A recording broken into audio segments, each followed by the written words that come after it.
hear myself through my headphones.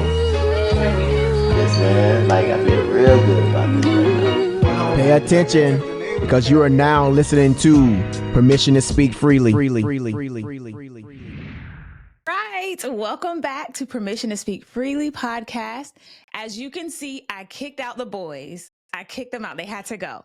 And I brought in some girls, and we are about to celebrate Women's History Month. Oh, there she is.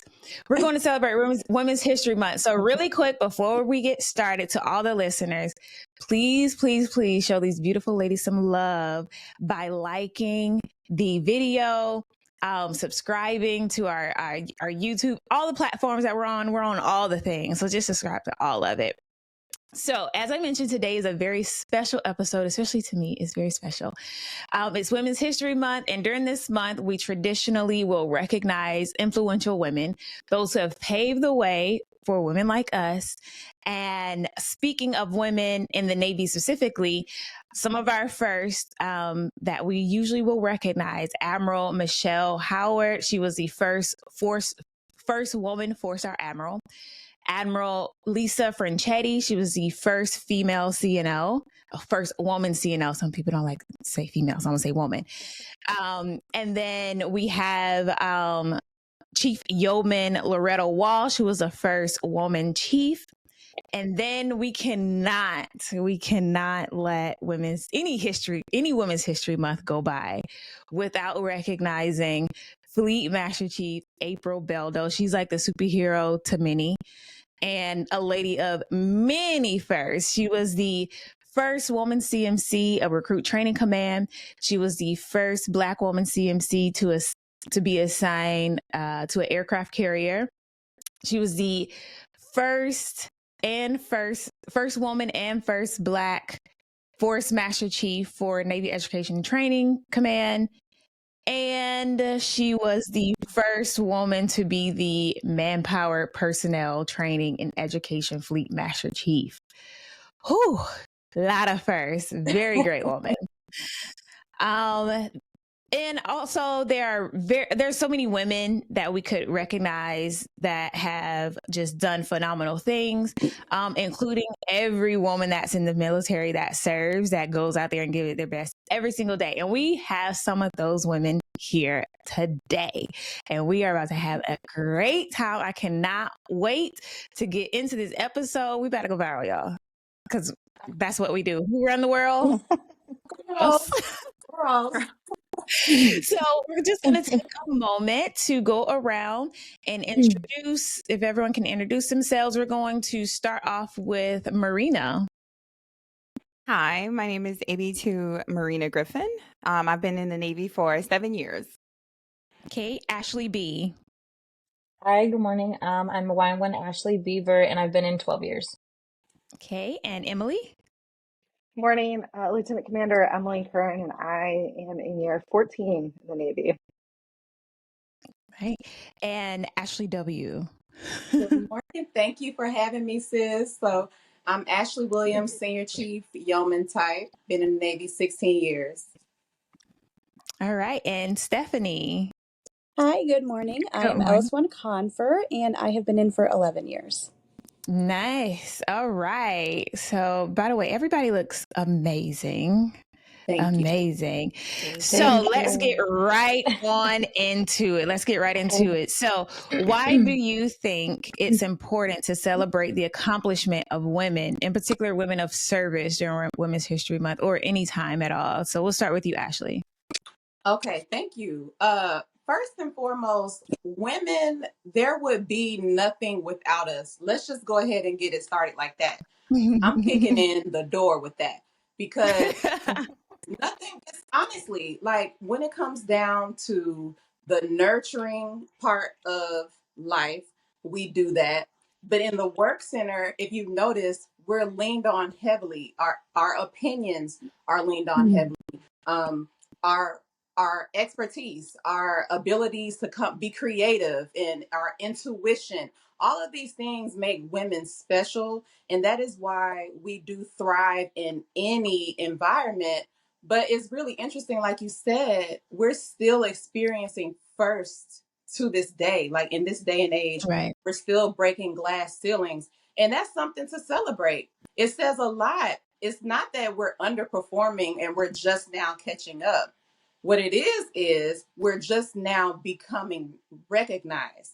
And it's very difficult to deny us our accomplishments and our accolades. And so, yes, and another thing I think is really important for women is to acknowledge each other. So when I say celebrate women, I'm not saying wait for men to acknowledge us and celebrate us and give us our flowers. I'm saying when I see women, especially women in leadership, I go out of my way.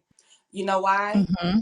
How many of you have experienced like people walk past you in uniform, you're an officer, you're a chief, whatever have you, and they just walk right past you, don't say anything, but when they see the male chief or the male officer, it's good morning chief, it's good morning sir, and it's just like, well, what am I, chopped liver? Right? So for me, celebrating women is every day. When I see a woman officer, I'm like, good morning. Right. A woman master chief, good morning master chief. I'm still excited to this day, and that's what I think it is. Celebrate. Nice. Yeah. Anyone else have anything to add? You know, I think part of it too is like when we celebrate our wins, and like you said, like it could be our peers, it could be someone ahead of us or before us. I think oftentimes we do still have so many firsts. Like not only are we celebrating this person and probably making their day, I think sometimes we're still highlighting a roadmap for someone that hasn't gotten there yet. So I think that there's just so much power in seeing someone where we want to be. I know that like when I was like a brand new mom, I had just changed communities, I was super overwhelmed. My spouse was deployed. I didn't really know what was happening. And it was the first time I was around a mom of an officer senior to me. And she looked at me and she said, I have stood where you stood, and it is really hard, but I got through it, and you will too. And it was like the smallest conversation. She probably doesn't even remember the conversation. But for me at the time, it was the first example and the first small celebration of anything that was like, maybe I can do this. Maybe I can go. And celebrating those small things and big things, I think is so important. Like you said, like leaning into that and encouraging each other on average days and big celebrations, because we also carry a lot too. Like as women, most of us are carrying a lot of things in our personal lives and at work. And for someone to come by and be like, you're doing great today, I'm like, oh, thank you. Like maybe I need to remember to tell myself sometimes too. And so I'm the same way. Like when I see someone, I try and go out of my way to say good morning, tell them they're doing great. Because we have to do that for each other. I think that it's so important. Absolutely. Yeah. Anybody else? Cool. So when I first joined, my recruiter actually was a woman.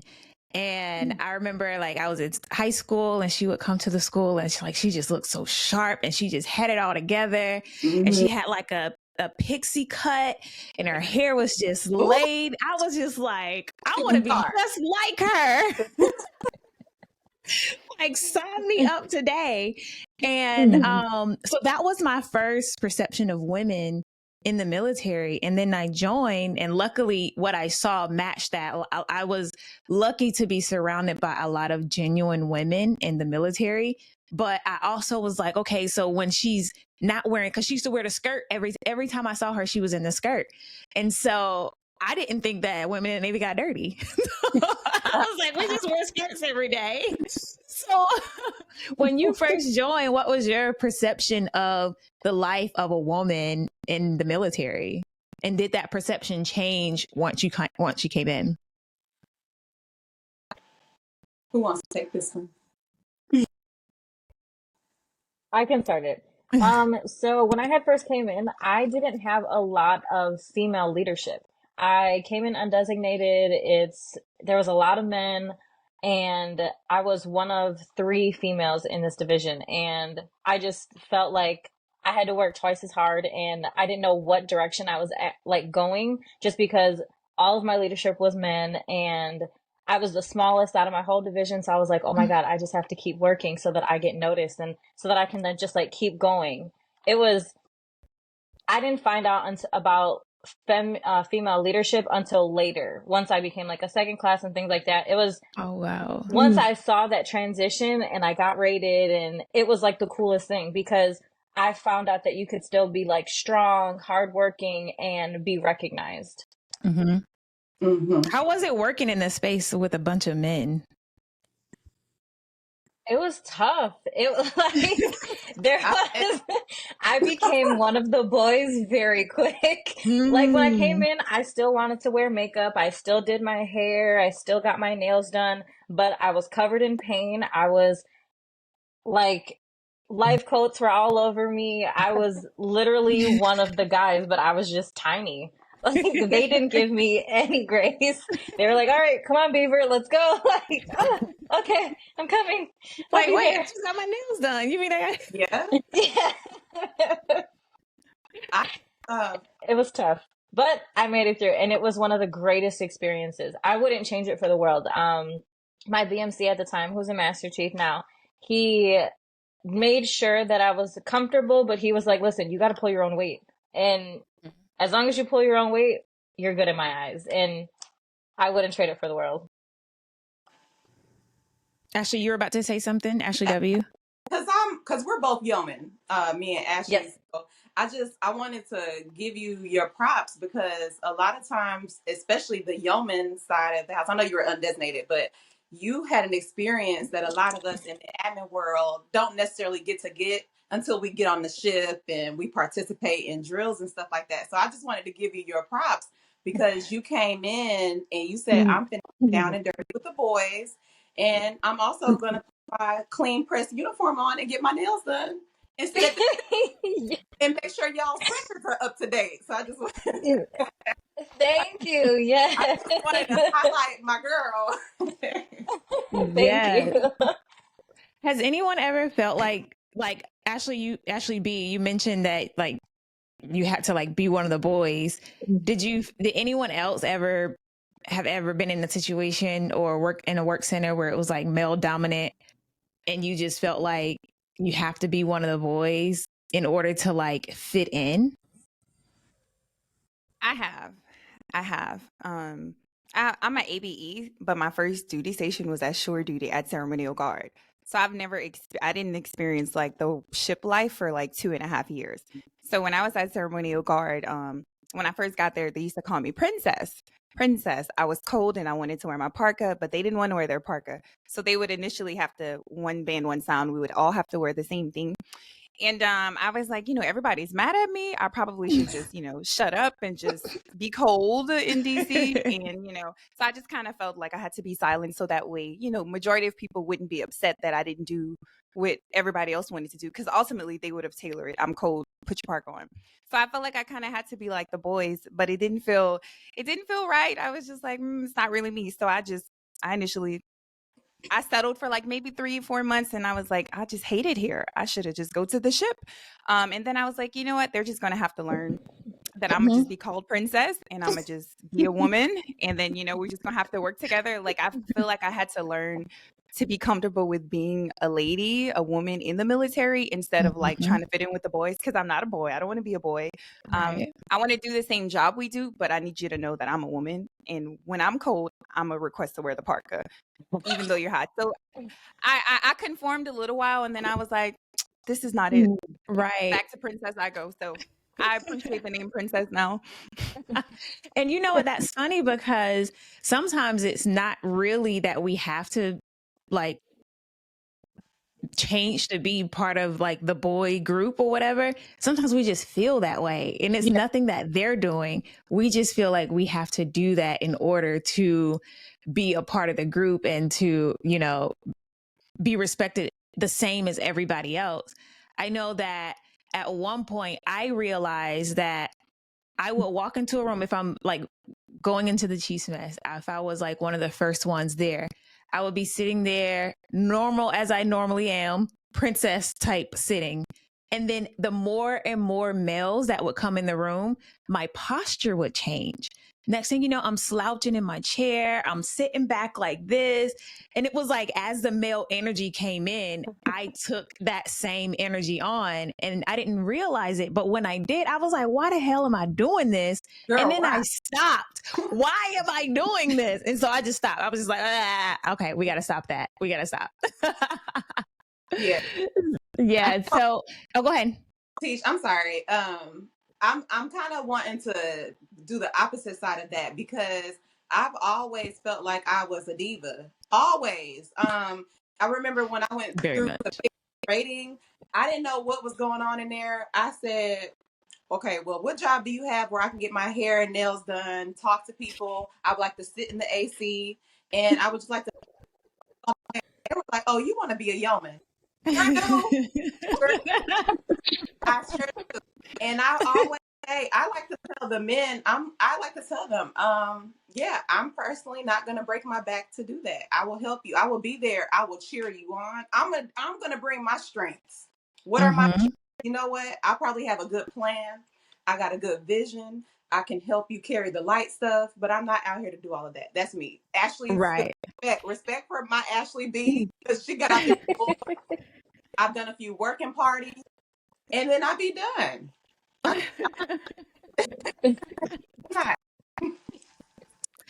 I feel you. I feel you. Anyone else? I'll say before I commissioned, I came out of an ROTC unit, so we spent 4 years like playing games, wearing a uniform occasionally. They're like, "This is what you do," and we had zero female leadership, very few female students even. And I distinctly remember one of our staff, he was a lieutenant. He was like, "They're never going to commission you because you're not tough enough. Like, you're never going to be able to hack it because you're not tough enough. You're too soft." Which, like, I have a big ball of feelings. Like, that's just me. I always receive the feedback like, "Fix your face. You got to work on your face," because you know what I think.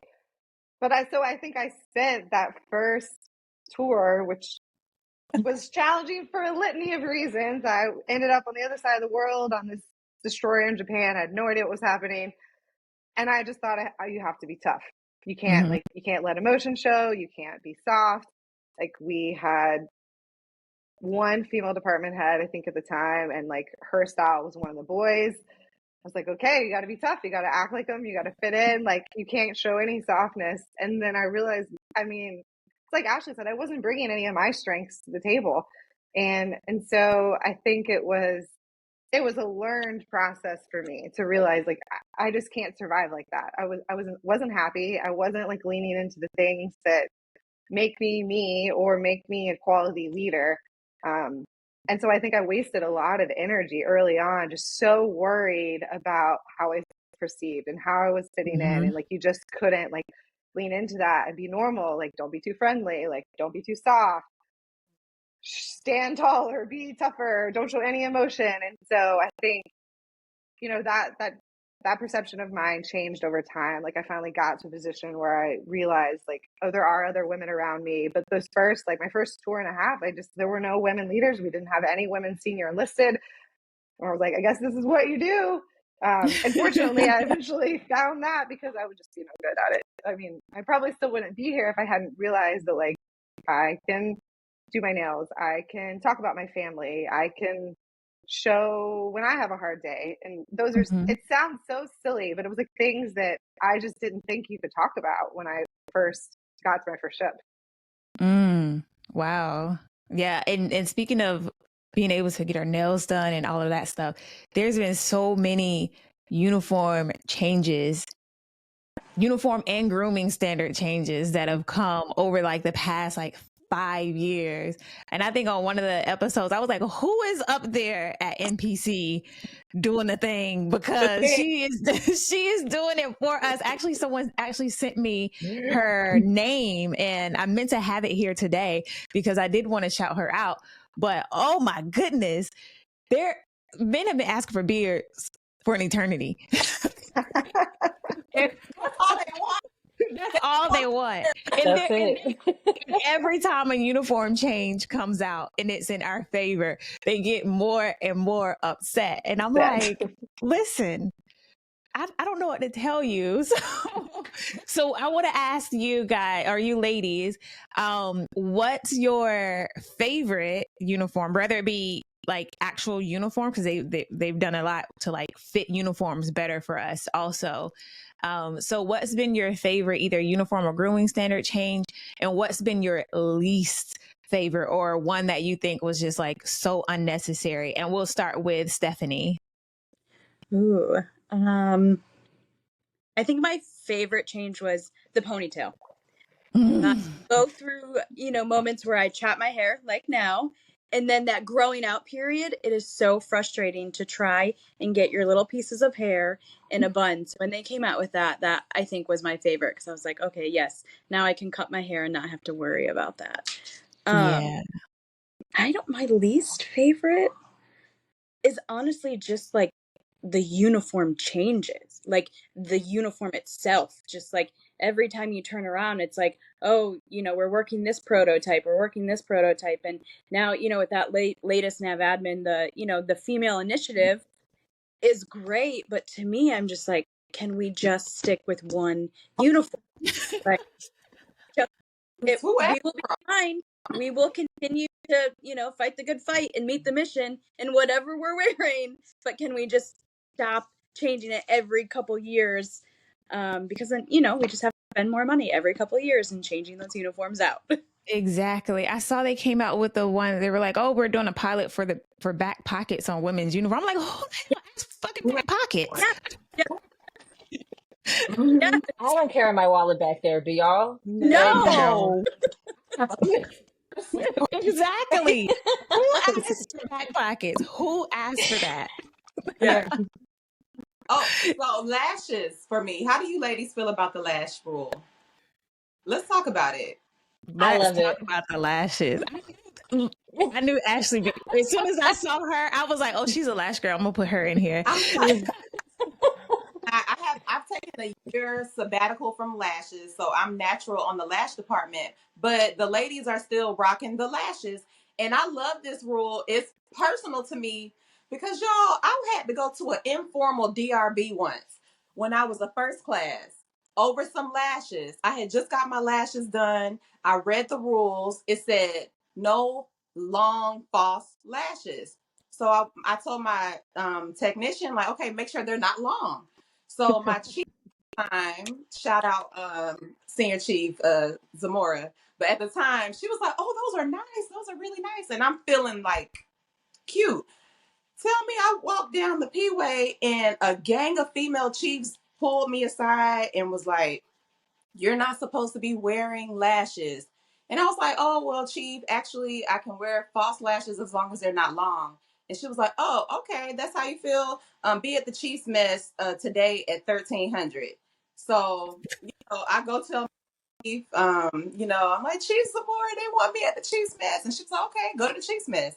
And so I'm standing at attention outside the Chief's mess like I am in trouble. People are walking by like, ooh, YN1, So I go in and the Chiefs are walking in. They're excited for this little impromptu DRB. And so I got the little instruction in my pocket. I'm ready to come in. I come in, they put me at attention. And why do you have lashes? Chief, I am allowed to wear false lashes as long as they're not long. And they laughed at me. They really did. How to define long? How do you know what's long? And I was just like, whoa. And so they asked my chief, what did she think? And she was just like, I think they're beautiful. And after that, it was crickets. Like crickets. And then next thing I know, I was getting dismissed. And I'm wondering, like, did they not ask her opinion before I came in there? Literally. So this rule to me is personal because now we have a standard to hold. And it's no longer the or I feel that they're long, or I feel this or that. We have a measuring device in my office. My Divo it measures millimeters, baby. So it's no more guesswork. Be free to wear your lash but make sure they're not long 14 millimeters. We're good. Well, you have That's to wonder, hilarious. were your eyelashes the biggest problem they had that day at the commands? Like, that's what gets me. Right. Like, is it affecting your life? Is it Let me- affecting your job? Like, is your day ruined because she has on eyelashes and like you don't? I just don't understand. I So, like, the why? Like, find a the real males problem. And and the so females, I think, yeah, they made time. I think some of the instructions are good for that reason too. Like you said, like, just leave it alone. It's an instruction. We can move on with our lives. And my favorite addition like that was the like stupid your bun through the hole in a ball cap. Like, what was the hole for if you couldn't put your hair through it? And like, here's my bun, and like, here's my ball cap way up here. And so I was like, this is ridiculous. And it was like pulling my hair. So I just like put my bun through the hole. And I was leaving the carrier, and there was the same BMC every day. He's like, ma'am, you're not allowed to do that. And I was like, thanks, Chief. Have a great day. And he's like, you're not gonna change it. And I was like, no, Chief, I'm not, because like my head is smaller than yours, and that looks ridiculous. This is how it fits. And then like I think a year later, it finally got changed because someone was like, hey, why can't we put our hair through? And they're like, oh, we didn't realize that was a rule. We're like, why did we even talk about that? Like, why did you care if my hair was through the back of the ball cap? Like, it doesn't matter. So like some of these rules are just good for we can move about our lives. Do things that matter. Yeah. I think that that day started the trend of men thinking, oh, they just get whatever they want, because it was literally like a town hall meeting or something, and she said it, and he was just like, okay, effective immediately, you can put your hair through the ball cap. And it was like, well, damn, is that easy? I got a lot of comments. Love it. Anybody else? And I think back to what she said, part of the problem is the Navy comes out with this instruction and they did never define what long is. Long to me is subjective. That's why I appreciate the earring instructions, because I hate those little silver balls. So now I can wear pearls whenever. And I love that instruction, but I hate the nail instruction because I have a nail bar in my place. I hate it. So in the winter, I'm a little lighter, so I can get away with the super pinks. Now they'd be like, Griffin, let me see your nails. I'm like, they're in regs, but I used to could get away with a lot more. Then they came out with no purples, no blues, no pinks. I'm like, what? So I hate the nail instruction. I hate the nail instructions because, you know, I like to push limits a little bit. It's boring just being nude pink.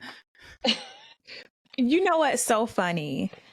After I retired, well, as I'm nearing retirement, I'm like, oh, I'm getting the nail. They're going to be long. I'm going to have them bedazzled out. I'm getting all these outlandish colors.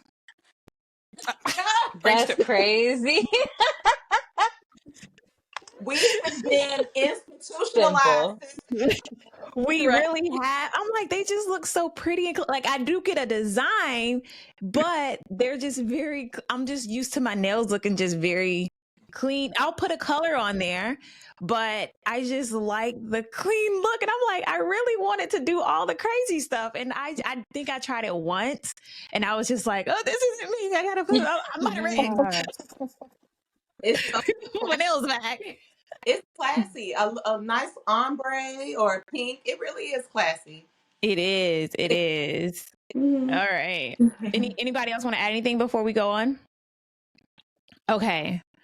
So, some people tend to, like, as they change their uniforms and everything, and I like reading the comment section of like when Navy put out, you know, this is what's new or whatever, the new instruction. And I like reading the comments for some reason. I don't know. Maybe it's just entertainment for me because I don't watch TV. But I've seen so many times where people are just like, oh, the Navy's worried about the wrong thing. They need to be worried more about the mission and not about these regs or the changing, you know, being able to wear lashes. Like, they're focused on the wrong thing. We got to fight wars. What are your feelings on that? Can the Navy do both? I think it's an incentive to increase enlistment. So while we're already in here, it looks like they're focused on the wrong thing. But for the outsiders, you know what? Now I can have my hair in a ponytail as long as it's not 3 inches past my collar. It might be an incentive just to join. Yeah. So for us in the Navy, okay, maybe we should focus on why our quota is so bad. But outsiders, it might be an incentive to just join because they lifted that, whatever ban was or whatever limits we faced. I agree. I think once they stopped chopping the girls' hair off in basic training, I think that was a big incentive for ladies to join. Because I know you all remember those lopsided haircuts. Yes. I would cut my hair in boot camp with like the sewing kit that they give you. I would cut my own hair. I refused to let them cut my hair. You're a smart girl. I can't cut my hair. My bob was already cut. Okay, so they didn't have to touch me. But a lot of girls were traumatized by that. So I actually cut mine before I came in, but they still cut it. And we had, they still cut it. Nope. And it's not lopsided enough. And then there was a girl that was in my division. She had never cut her hair, and it was a big part of her religion. And her hair was like past her butt. I remember her in tears. She was like the last person. Actually, we left her because she was still contemplating, because they got to the point where they were like, either you're going to cut your hair or you're going to go home. So we went back to, I forgot what they call it, not birthing, but whatever we called it back then. Yeah. To our ship or whatever. And she came walking in, and we're all cheering and everything because she cut her hair. But that isn't, the whole rule didn't make any sense, because y'all cut girls' hair and then they're going to go into the fleet and not know how to style a bun properly. It was a hot mess. Yeah. Knew how to do it. So I thought that was a really good show.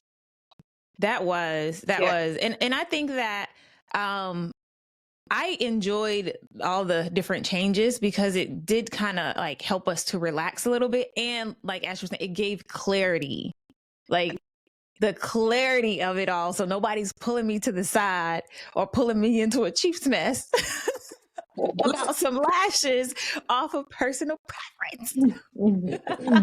Like, come on now, together. Anyone else have anything to add? I do. I think that a lot of people get detached from the fact that, we have a mission to complete, but who's completing that mission? We're people. We're humans. Like, you have to take care of us and make us feel like, hey, if we want to get our nails done, or if we want to wear a ponytail, or if we want to have these changes made, that it is important to them. I think the way that media is today, it makes it seem like that's the only thing that the Navy is caring about, or they're making changes. It's just what's being advertised, because it's such a big deal, because it has to do with every single person that puts on a uniform. And so every single person that puts on a uniform, well, I won't say everyone, but most have social media. And so they are the ones that are like putting all of that information out there. And it's an instant where, 10 years ago, you didn't hear about a nav admin for changes like that, until your next quarters. And so people are like, the Navy is worried about the wrong thing. I think that that's wrong, because I think that they're worried about the right thing. They're worried about the people, because my philosophy on just life in the military is if you take care of your people, the mission is going to get completed. It's going to happen. And so it might seem to the outsider looking in that all we care about is, hey, what color your nails are, or hey, can you have fake lashes or not? When it's that's the people side of the military that people forget, I feel like. Yeah, because I definitely feel better about myself when I'm put together. Yeah, absolutely. Yeah, gotta be, like I just did a 9-month deployment, and it was like I still did my makeup every day. I still did my hair every day. I still made sure my nails were done, and it was just like, it's the small things when you're out for God knows how long that like just boost your morale and like keeps you kind of going. Yeah, for sure. I remember in boot camp ironing my hair with the iron, because I just felt like a chihuahua with my hair, and I was just like, I have to feel like a lady, even though I'm in this uniform. I have to feel like a lady. And speaking of that, when they switch our uniforms to make it match the men, like I don't really care for that too much, because I like that we look different. I liked our bucket cover.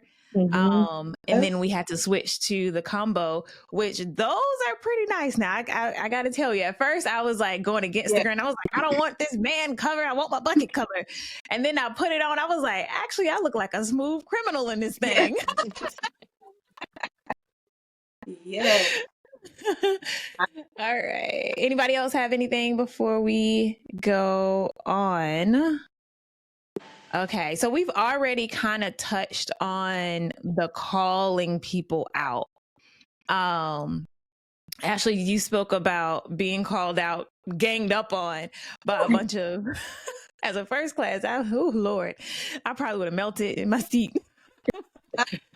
But being called out, and I remember walking from the car to my command, and you know you're sitting in a car, and I put my bun up, but I think it was in that awkward phase, and so it had kind of come out with sitting in the car. I was probably in the car doing all this to Beyonce on my way to work that morning in a good mood, and I'm walking to the building, and this chief is just like, shipmate, what you think, you're in the Air Force, your hair coming all on? I'm like, well, it's in the back of my head, I can't see.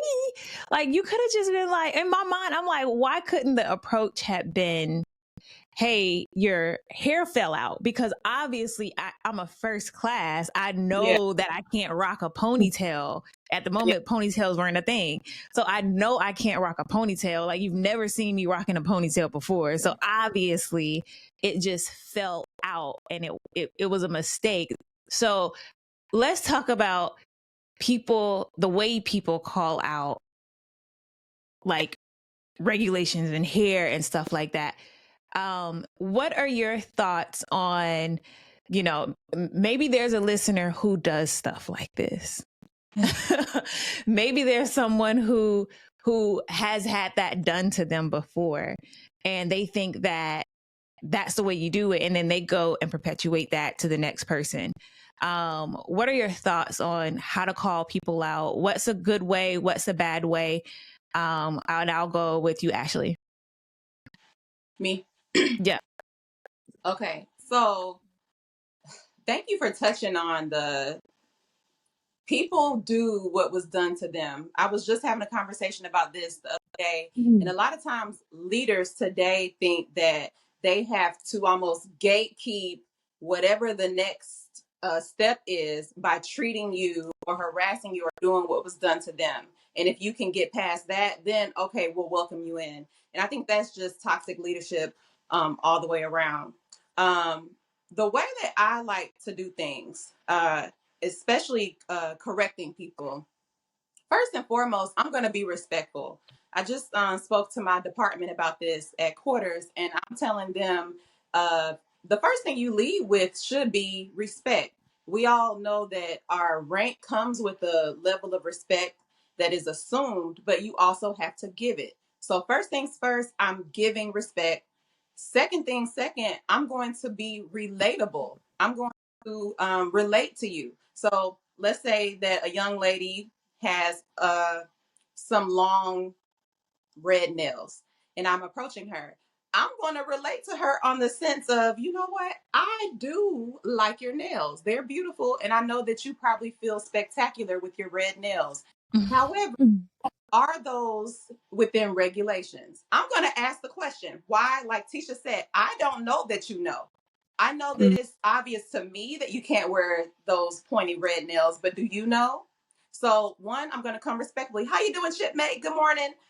So about those red nails that are gorgeous, are you aware of the regulation as it pertains to the colors you can wear? Oh, you're not? Okay, let's pull it up right now. Okay, so now I'm making sure that are equipped, and now I know that you know. And then I empower the sailor to make the right choice. So how are we going to correct this today? Okay, you got an idea? You got a plan? Because I got a plan. So you let me know, do I give you my plan, or are we going to go with yours?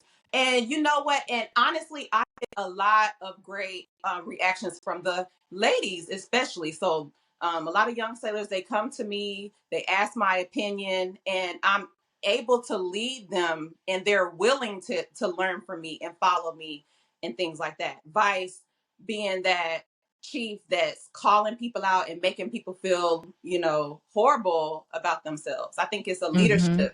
There's a finesse to leadership, especially with these sailors these days. And I don't want to go too much into that, but it is speaking to the younger sailors, because y'all correct me if I'm wrong.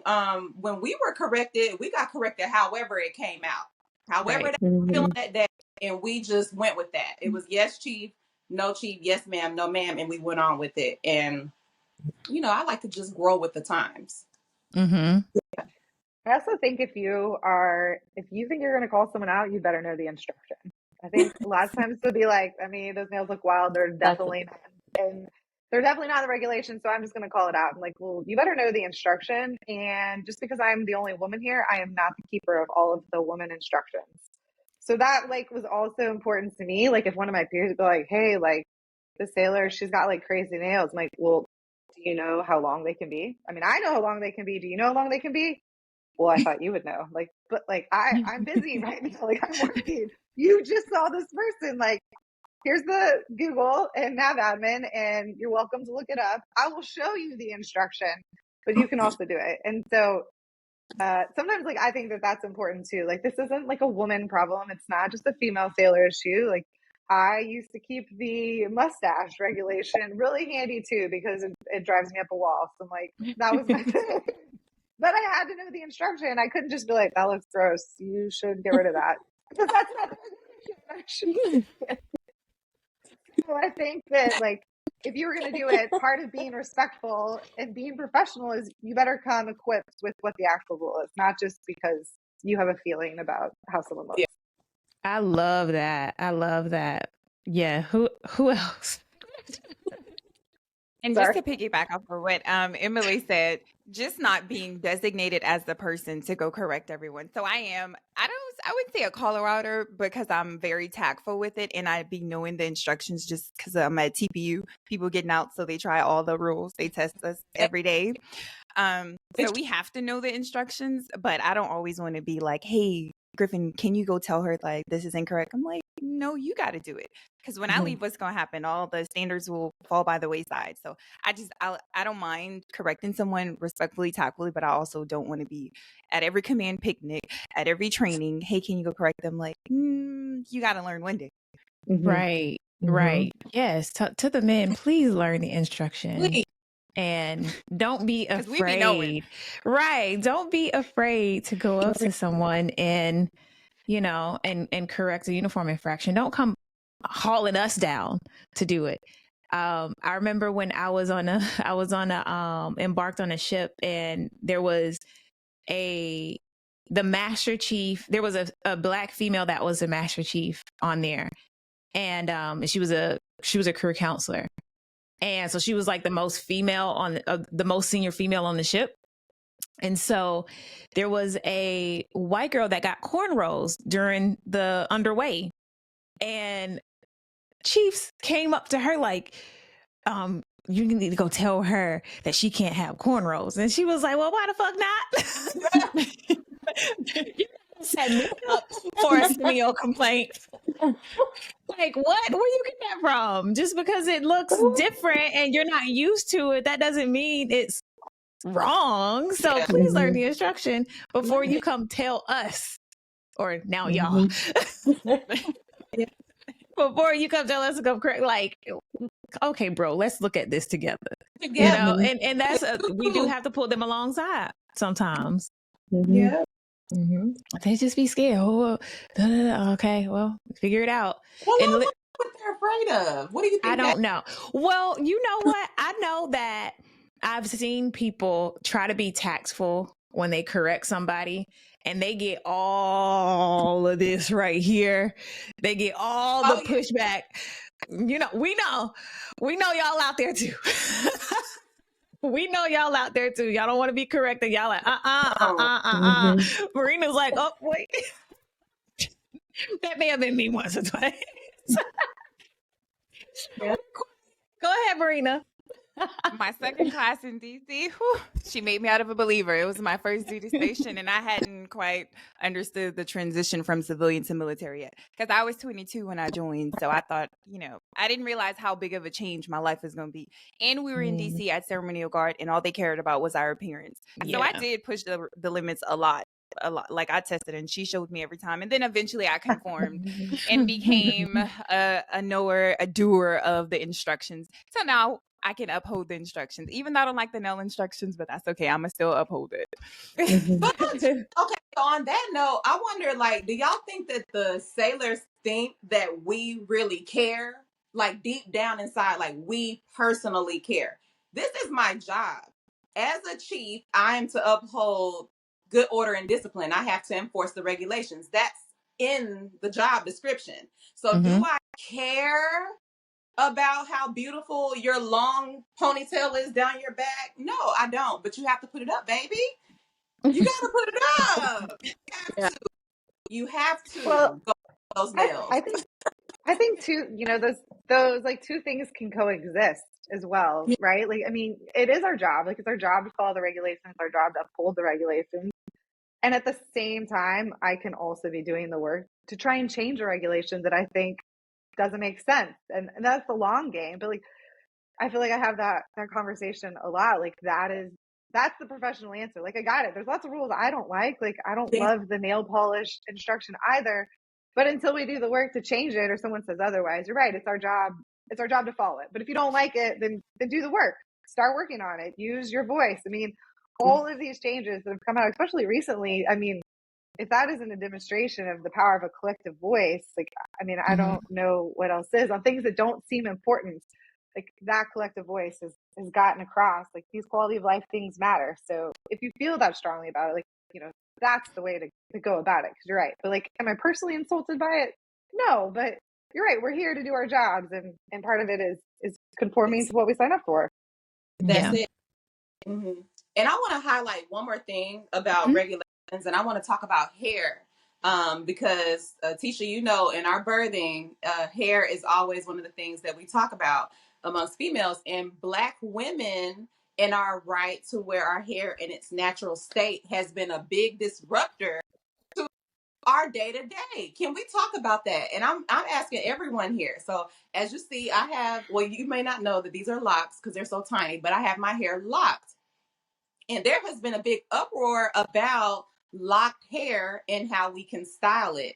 And there's just so much confusion and discussion about the definition of a hairstyle. So some people feel that locks itself is a hairstyle.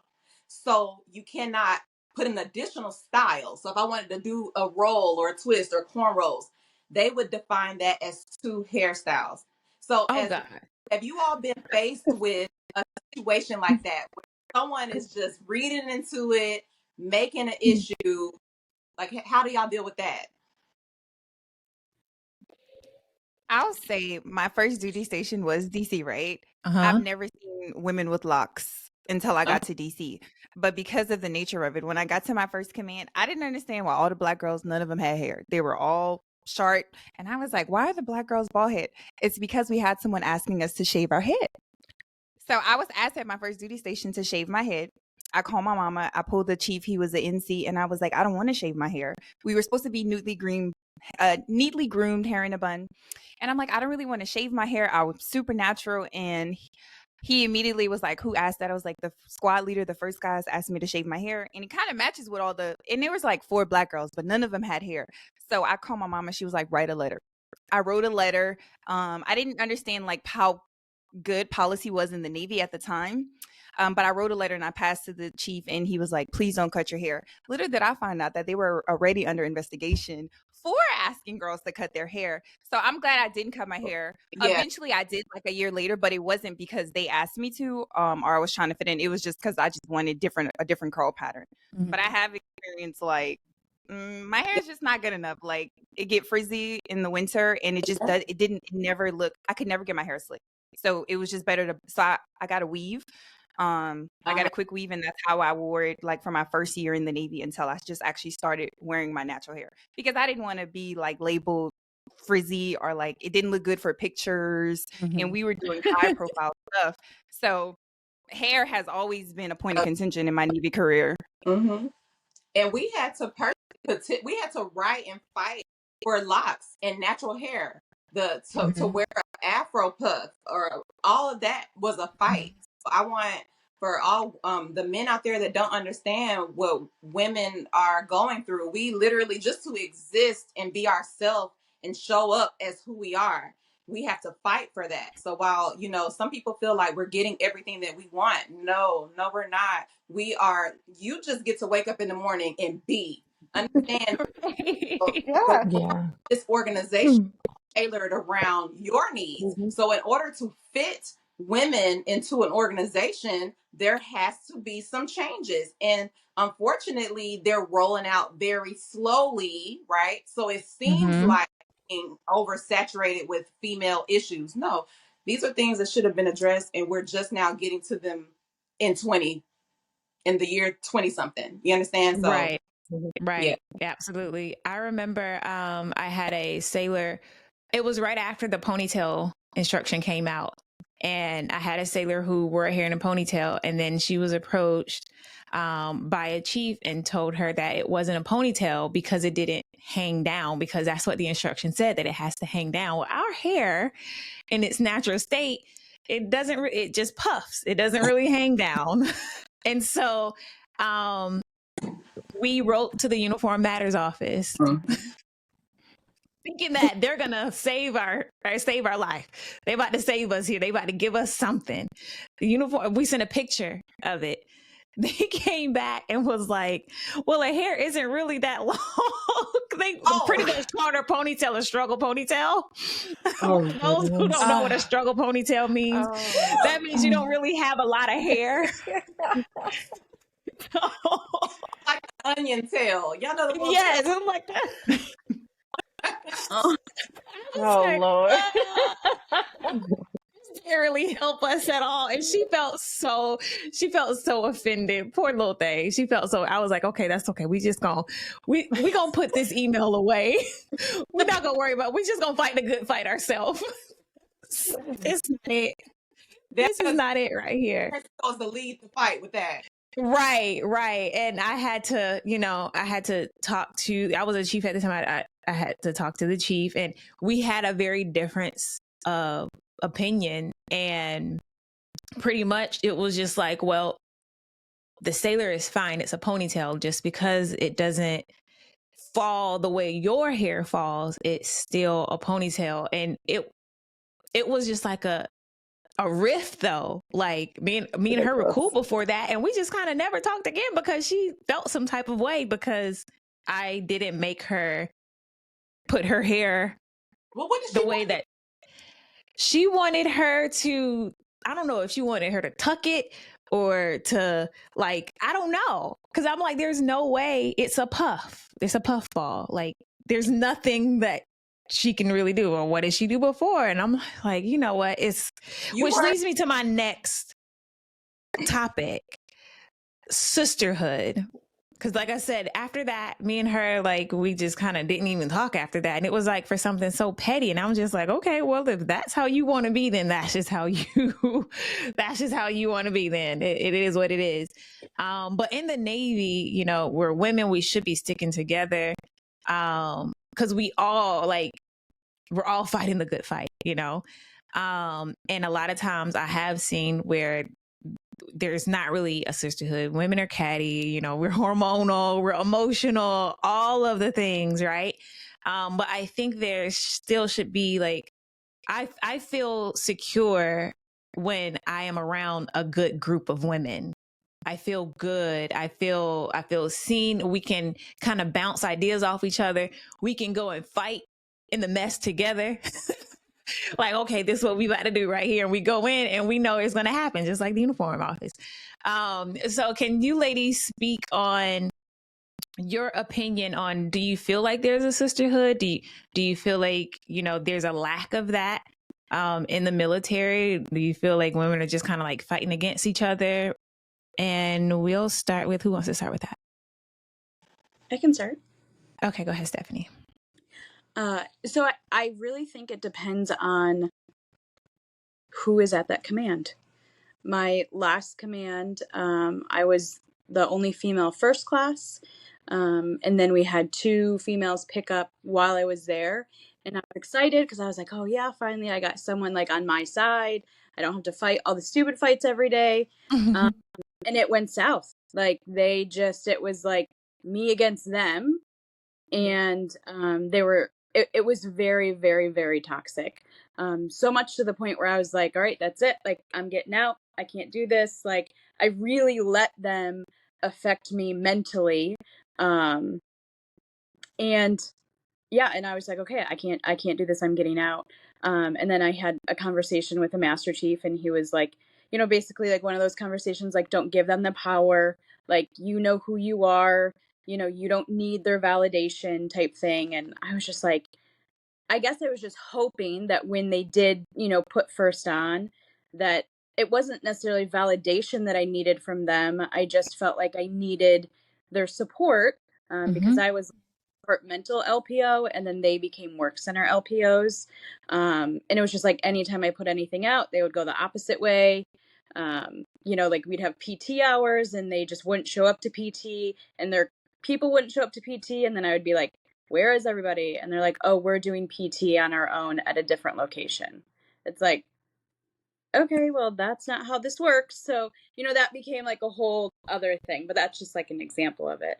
But the command I'm at now, we have 3 female first classes, and the 2 first classes that were there, they had, they're on their way out, and I'm new.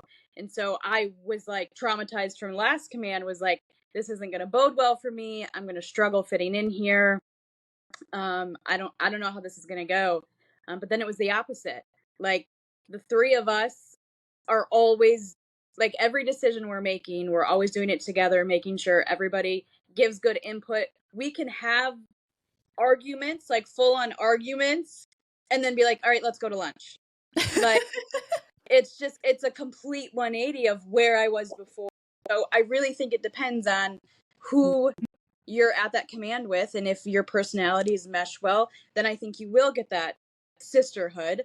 But if we're at a command where your personalities don't mesh well, I think that you're not going to get that, and it's unfortunate. Anybody else want to add anything or give their personal accounts? I think it's the people as well. I'm super motivated just about everything school, Navy.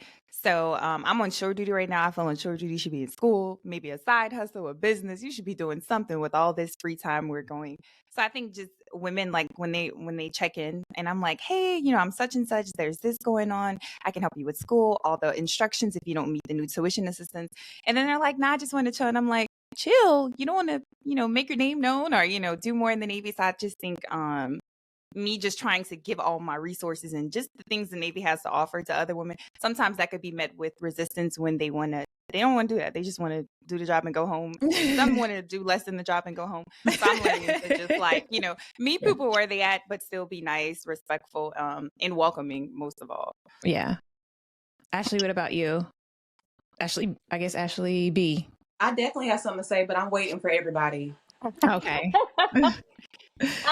I think there's a little bit of both.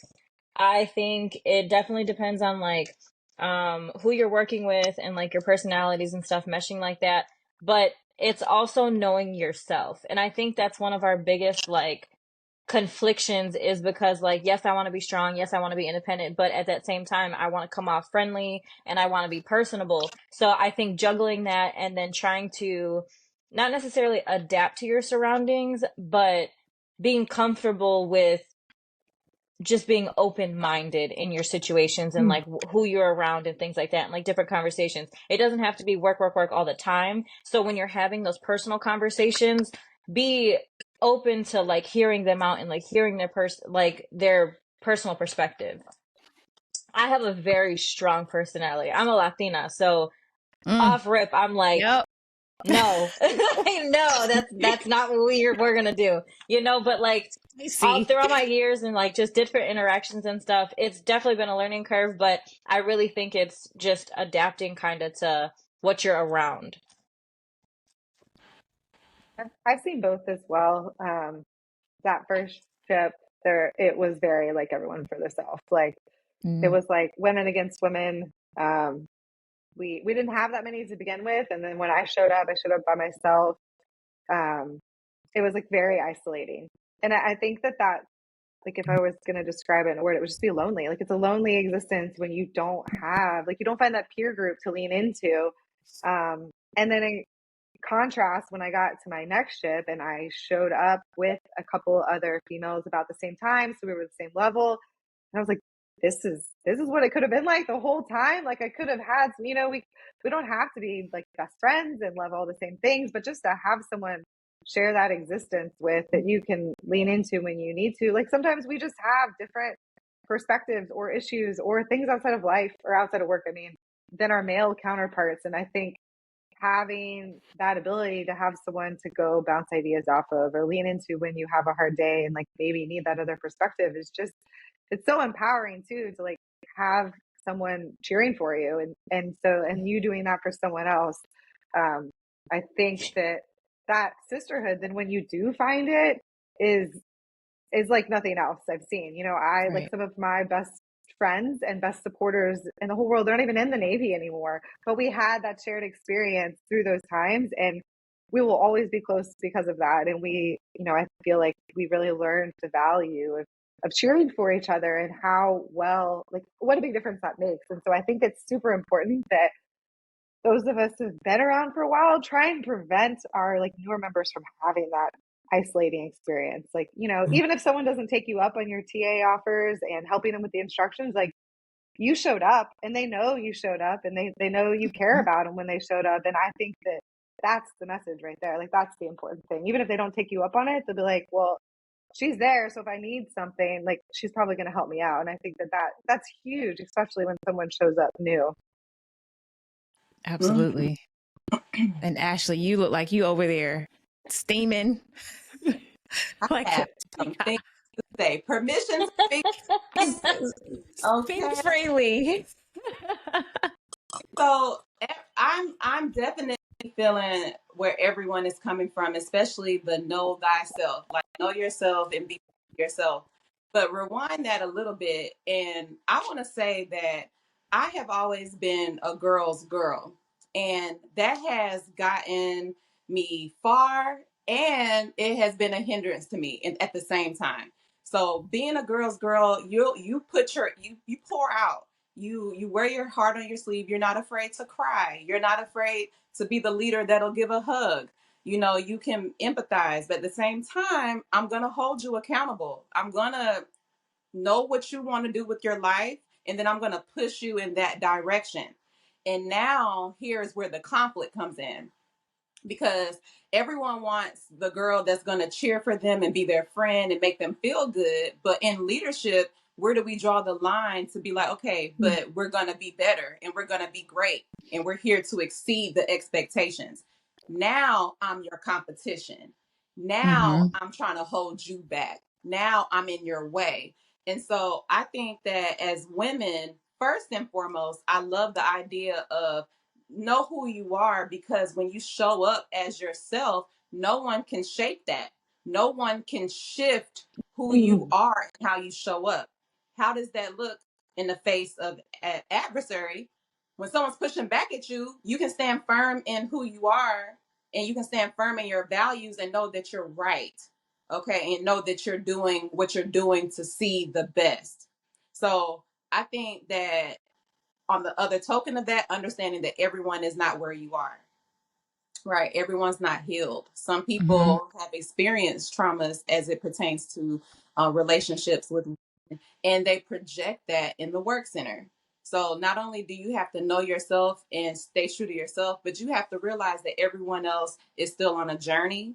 And I think when you understand that, you'll give grace to your leadership, to your sailors, and to everyone else. And ultimately, we have to stop thinking that we are in competition because we're doing the same thing. That's the number one. Like, just because we are all in this work center doing this job does not mean we're competing. And as women, we need to learn how to clap for each other, encourage each other, and push each other. And like Stephanie said, have that disagreement, have that fallout, and still come together and push towards the mission. Like you said, Tisha, we do this all the time outside the Chiefs mess. We'll link up and we'll talk, and we'll have a whole game plan, and we go in there, and the men don't know what to do with us. When we are, they don't know what to do. We always get what we want, always. So I just think strength in those things, knowing yourself, staying true to yourself, giving grace, and supporting and encouraging your sisters will go further. That's my. Yeah, it'll definitely go further. I've been in situations where, you know, I experience like the Mean Girls Club. And being on the outside of that is not fun. And I think that has been that if I could like say like what's the worst part of my career, I would say that moment was the worst part of my career. And I think I got in that place because I was staying true to myself. So I was okay with that because I'm not going to, you know, if I see you doing wrong and I say something about it, and now I'm pushed to because before we're fine. And now when I call you out on something, and I did it behind closed doors, you know, but I did it. And so now I'm pushed to not being in the circle of girls. And what came after that was, it was just like, it was always something. It was just the cattiness and like, why are you so worried about me? Like, I do not wake up and think about you in the morning. And you seem to wake up and be like, how can I make her life hell today? And on top of that, I'm going through a divorce. So that's not helping. So luckily I did have someone in the command, or a few people in the command who I could talk to, who had my back, who, you know, I could cry to them and everything like that. And so everything that this person was trying to do, it really was just kind of like rolling off or whatever. I was just like, all right, whatever. I just understood this is what it was. And I could just, you know, carry on smartly. And that person, I think they were just miserable. Yes. Misery loves company. And I 100%. Think these people were just like miserable people. They got something off of, it almost seemed like they were like very vindictive. And it was like, if you weren't in their circle, then you saw their wrath. They were calling detailers, trying to get you shit orders and like using their leadership to manipulate and to be mean girls, which is not like, that's just the opposite. And so I had never experienced that before because coming up in the Navy, I was surrounded by amazing, amazing leaders. I never had to really go head to head with anybody because there was always that chief or that senior chief who was protecting me, man and woman. There was always that chief that was there to kind of create that buffer. And even when I would like see like, I think this person doesn't like me, they were already there, you know, stopping it. So that was the first time I had to deal with something like that. So I was like, inside of the mess. Yes. And it was right after I made chief. So I was like, oh, this is the shit that I came into. Okay. Got it. Like, you can make me a first class tomorrow. Okay. I'm not with the shits. I'm not with it. But I really had to learn that that was just a small piece of the phenomenal women. Sometimes, you know, you give more energy to the bad ones and not really the good ones. So I just really had to like focus on, okay, even though I have these two rotten eggs that are here in my presence, I have a lot of people that I have experienced and who have helped me over time, and people who are here right now. And I think, Ashlie, when me and you met, I was in that phase. So the sisterhood that we got just by, you know, doing this symposium was something that I really needed. And it was outside of my command too. So it was like, that was what I needed in that moment. It was like perfect timing. So thank you, Ashlie, for saving me from running over somebody with my car. Good, but sis, like I just wanted to touch on the chess experience because we had something similar. Earlier, I pointed out like there's gatekeepers. They feel like whatever happened to them needs to happen to you. That's the grace that I'm giving, right? I'm giving Mhm. grace and understanding that you had a shitty experience coming up, right? You're right. Especially those chiefs and senior chiefs that had been in for 10 years, 10 and 15 years before we even made it. They've been Right. through flux. So I do try to give that grace because I'm still going to show up as me. I'm so solid. Listen up, ladies. I'm so solid in who I am. It doesn't matter what you do. I can give you grace for that. I'm so understanding that I'm going to say, you know what? This ain't even about me, boo boo. You got demons Mm-hmm. you're fighting, and it has nothing to do with me. And do you know that still makes Tisha? It's that I bet it does.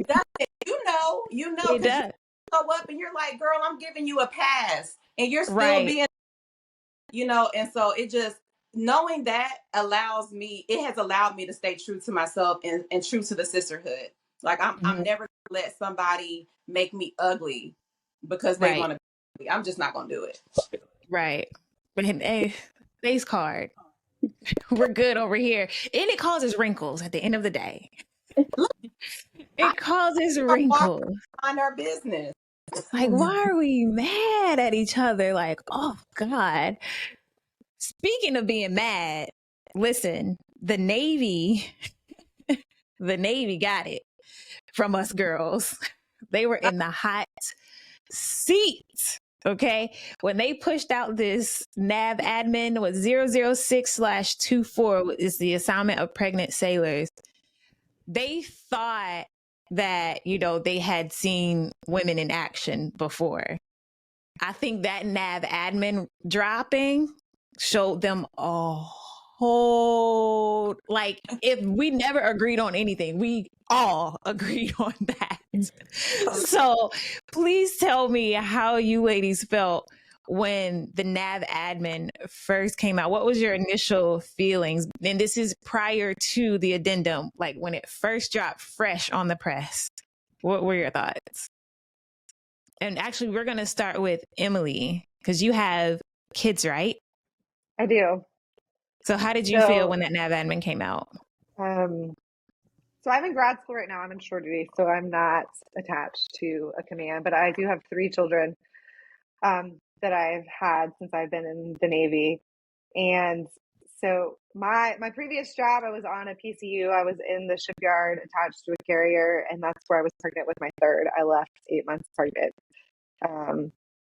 And I mean, I can like circle back to that whole experience in Yeah, I was about to existence. say, we're going to have But to get back to I've that. lived that experience. And so like now fast forward, I've gone through an array of emotions through pregnancy in the Navy and like the conversations and the things people say. And this nav admin pops and I like look, I'm like, well, there's a nav admin. Like this is a good start, I think. And then you read it and it's just, I was confused.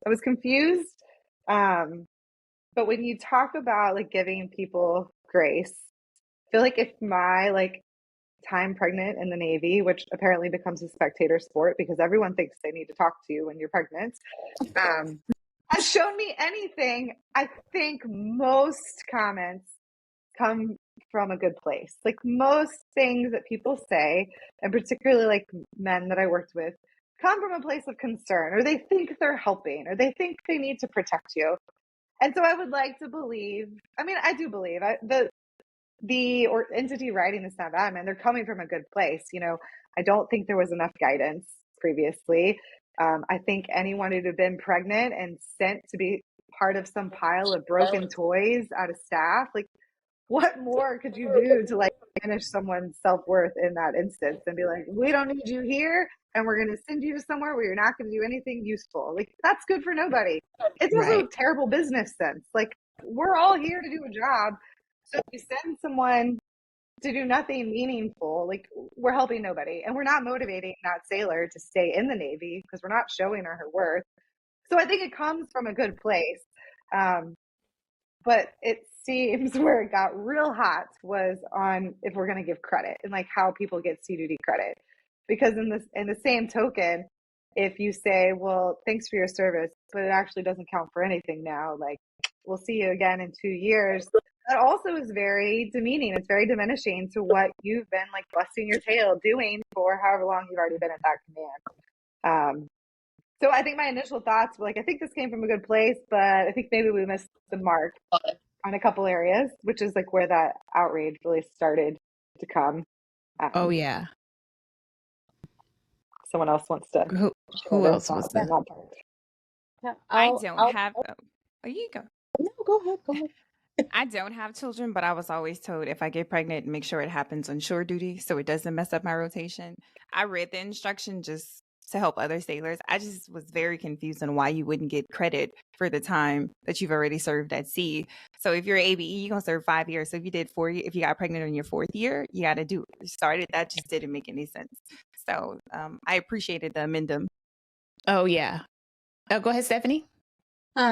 So I have 3 kids as well, and my first one, I was on my first tour was sea, and I was a year into it, and the doctor had expressed like, hey, if you want to have children, I joined when I was 26, but was like, if you want to have children, you probably should start trying now, because you have some medical complications. I was like, okay. So I did. A year had gone by, and I ended up getting pregnant, and I was at an aviation command, and so for LSs, you always go TAD to the base supply, and so I was TAD when I found out I was pregnant, and so I had built a relationship with like that chain of command, that was like the staff chain of command, and I begged that senior chief to figure out a way to get me orders to ASD and not send me to TP, because I was so, concerned about my career progressing. If I, went 2 years to TPU, the 9 months being pregnant, and then, the year afterwards, like just being in TPU, what progression was that going to show my LS career? And so I begged and I begged and I begged and I begged, and then he finally got it to where I got orders to the wing and not to TPU. So I was still in an LS billet, and my career, my evals were all hitting like the LS wickets that I needed to hit. But I was fortunate in that sense. There's a lot of females that doesn't happen with. And so I did agree with that part of, the nav admin, like, let's send them somewhere where their career is going to continue to progress. I was not happy with the not giving credit, because for me, I had done 18 months at sea. So when I left the wing, I still needed to fulfill 3 years of sea duty time, which I did. And that was fine. Like, I wasn't in disagreement of that, I raised my hand, I signed the contract. I knew the sea shore rotation for me. But I think no matter what nav admin comes out, I think it's always going to feel like in some capacity, women are always going to have something happen negatively for them trying to build a family. And I think even with the addendum of, okay, we're going to give, if they've done 50% of their sea tour, we'll give them so much credit. I still think that's, I don't know that that's the answer. I don't know that makes it feel any less like you did something wrong by just trying to grow your family. Anybody want to add anything to that? I'd love to just hit on her comment about doing something wrong, because I feel like that's a big part of this conversation, and women being pregnant. And the Navy is my experience. And my very first pregnancy, I was rolling into shore duty. So I heard all the same things you all hear, like get pregnant in shore duty, and then only as you then get to this point of your life, if you so choose to want to have children, you realize it's actually not an order up service, and it doesn't always work perfectly like that. And at this point in time, my spouse and I were both kind of getting off of CDD at the same time. We had a limited shore window, and then we'd go back to sea. And I was like, we wanted children. And I was pretty open at that point. I was fortunate to have a good department head, and I was like pretty open that was my intent. I even communicated that to the detail. Like, I'll never forget a face-to-face conversation. And I applied for this job. There was a job that I had to like get selected for shore duty. And I said, I want to take this job. I want the hard job, but like, I also want you to know, like, we want to try and have children. I don't know if or when that'll happen, but like, that's our plan. And they were like, the Navy, like, we'll figure it out. It'll be fine. Well, don't you know, 6 weeks into this shore job, I ended up pregnant, which like we're thrilled. And then past my immediate family, like my spouse and our parents, really, the next person I had to tell was my boss, who was a woman at the time, who then was like, you can't stay here. Like, you can't be in this job. We visit ships. But like, subtext was, we have no place for you. Because I was like, well, I can go to ships early on, like in the first half of pregnancy. I can do the admin stuff in the office. I was like, there are all these things I know I can do to support this demand. Like, I haven't lost my mental acuity here. I'm just pregnant. And they're like, no, can't stay. Can't do it. You're not going to get nuclear credit for this tour, which was a requirement. Like, it needed to be a nuclear billet. And they're like, you're just going to sit in Airland. And like, they were going to send me to the pile of broken toys. And I was like, I can't live with that. Like, that's not why I'm here. And I called my previous boss, like, in tears, which also seems to be a like character of my career. Like, I call him in tears, and I'm like, I need help. me. Like, I need help. I was like, I need a job. Like, I can't sit here for the next, at this point, I guess it was like 5 to 6 months and do nothing. And then sit there for my like postpartum period as well and just do nothing constructive, because I was like, not only am I going to go crazy, but I know it's not going to help my career. It's going to throw me off. Right. And like, why am I here if I don't want to hit these milestones? And fortunately, he helped me get connected with someone to go TAD, and I ended up laterally transferring into the community I am now. But I will tell you, like, the heartbreak over being made to feel like I did something wrong, when I did everything the Navy asked me to do. I met all of my milestones. I waited for shore duty. I divulged to them that like this was my plan, which like we don't have to talk about our intentions of having children or not, because that's private. I did all the things I thought I was supposed to do. And here I had a woman of all people say, you're of no use to me. Like, I don't need you here. And then when I left, a friend of mine like got hot filled into that spot. And like, not only did I get like pushed out, I then was the lieutenant who just got pregnant. The lieutenant got pregnant to get out of this job. And they're like, I was just another girl that got pregnant. And I have never like forgotten that experience, because I didn't do anything wrong, but I felt like for such a long time I did something wrong. And when I showed up to my next command, they're like, oh, this girl got pregnant and got off her carrier early. I've been on my carrier 4 extra months, and like I was well past that tour. But the quickest narrative was got pregnant, get here. And that has really like stuck with me. And it has been like became my passion to like change that experience for at least the people around me, to like do my part, because it is so unfair that we do that. And we do it to each other sometimes too, which is worse. Like, it would have been terrible from a man, but it was devastating from a woman for me, because I was like, man, like I wanted to be just like you. And now I'm like, I don't want to be that. Like, you made me feel terrible. And so like making sure like we don't make people feel like they've done something wrong. Like, if you want children and you were so lucky to do so, like we can figure the rest out. And over a 20-year career, is that really so much to invest in the person for that like finite period of time? And so I just like, it's so important that like you should never feel like you've done something wrong. And on that note, a lot of times men have noticed, like men who are fathers in the military, they have usually a really strong system, right? So they have a wife usually, or someone who's going to be home with the children. And a lot of times we end up being the one that has to go to the appointments and the one that has to stay home with the kids. We just don't have that person at home all the time. And so I think that a lot of times men need to be cognizant of the way that they are privileged in the sense in so many cases. I'm not speaking across the board, but it is a privilege to have support and not be the one who has to always drop everything and make that career decision. Like, we literally have to choose between being a mother and being present, or being the career person and being present. So a little bit of grace, please. Right. And no one really signs up for a lifelong commitment to get off of a ship. If you did that, bless your heart, because it's hard. Exactly. Deployment It is is only 9 months.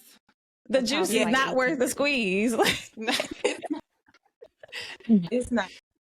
And Stephanie, you were about to say something. Yeah, I was gonna say, on the opposite side of it, you do encounter excuse me.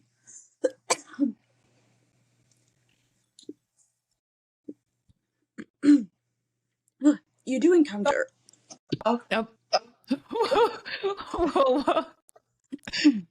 Well, while you're getting yourself together, and after you speak on what you're going to speak on, I also want you to touch on because Ashlie mentioned about support and having that person at home. For you and Emily, you're dual male. And so you kind of have to be a little bit of both. So I'm interested to hear on how that dynamic is when you're dual male and you have kids and you have the Navy's mission on the other side of that. It's like a third person in the whole marriage. So Is that? Are you there? Okay. Oh, wait. It was like 5, 4, 3, 2. Yes, I don't know we're what here. I was counting down. Yeah, it's good. It's still good.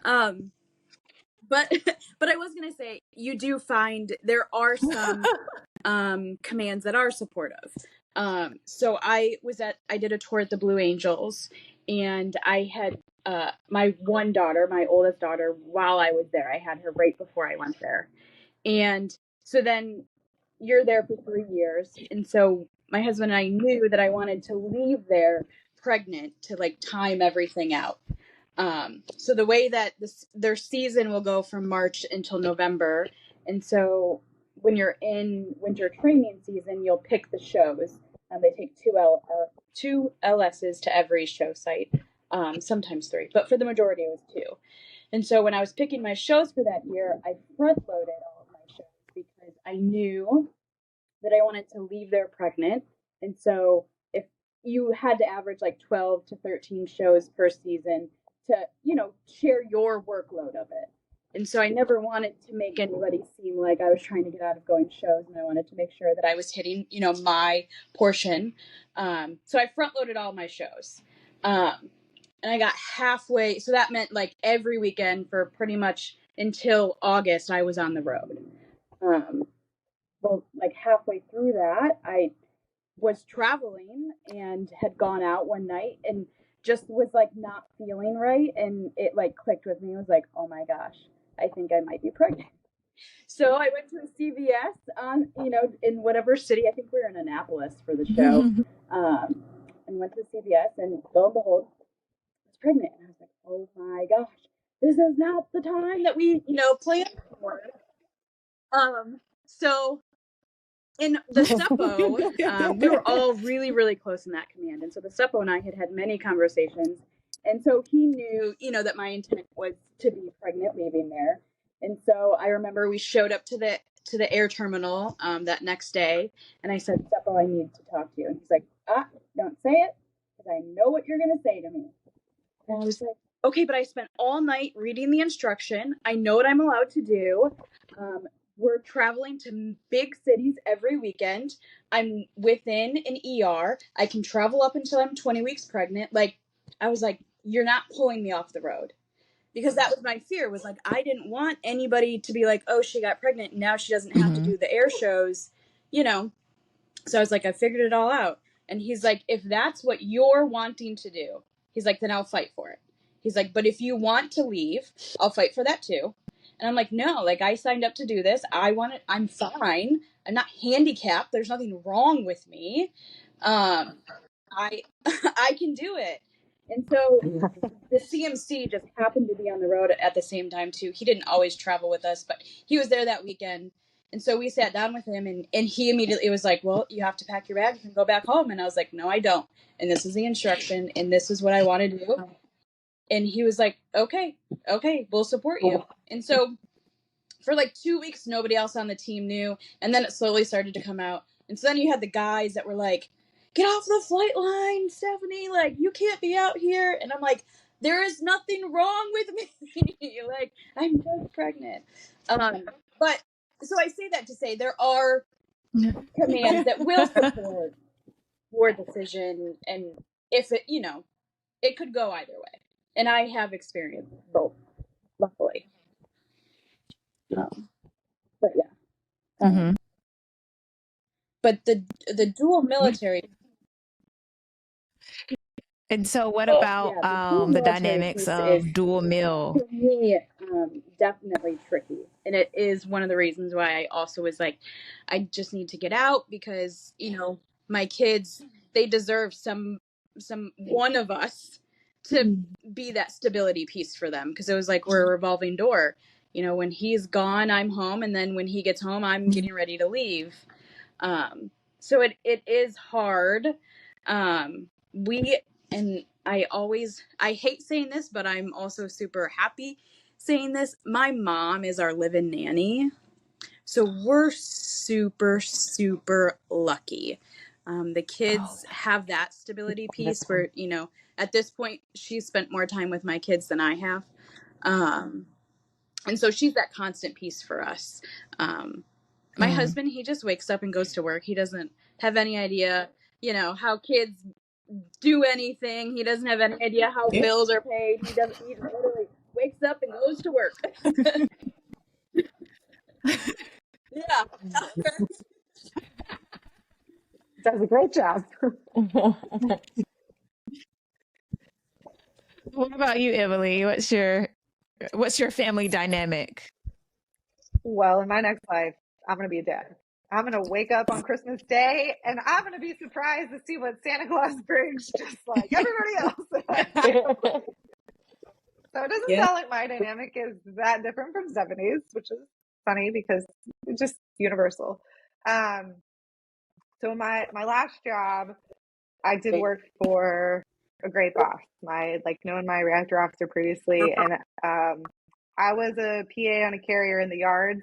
It was a PCU. My spouse was finishing his second department head tour at sea, so he was gone basically from the time we had our oldest until we got here, which was like 6 years. He was gone like 60 to 70% of the time because he was in department head. I mean, he'd gone to department head school and then it was department head tours and he deployed and then sustainment. So he was gone. That was what I signed up for.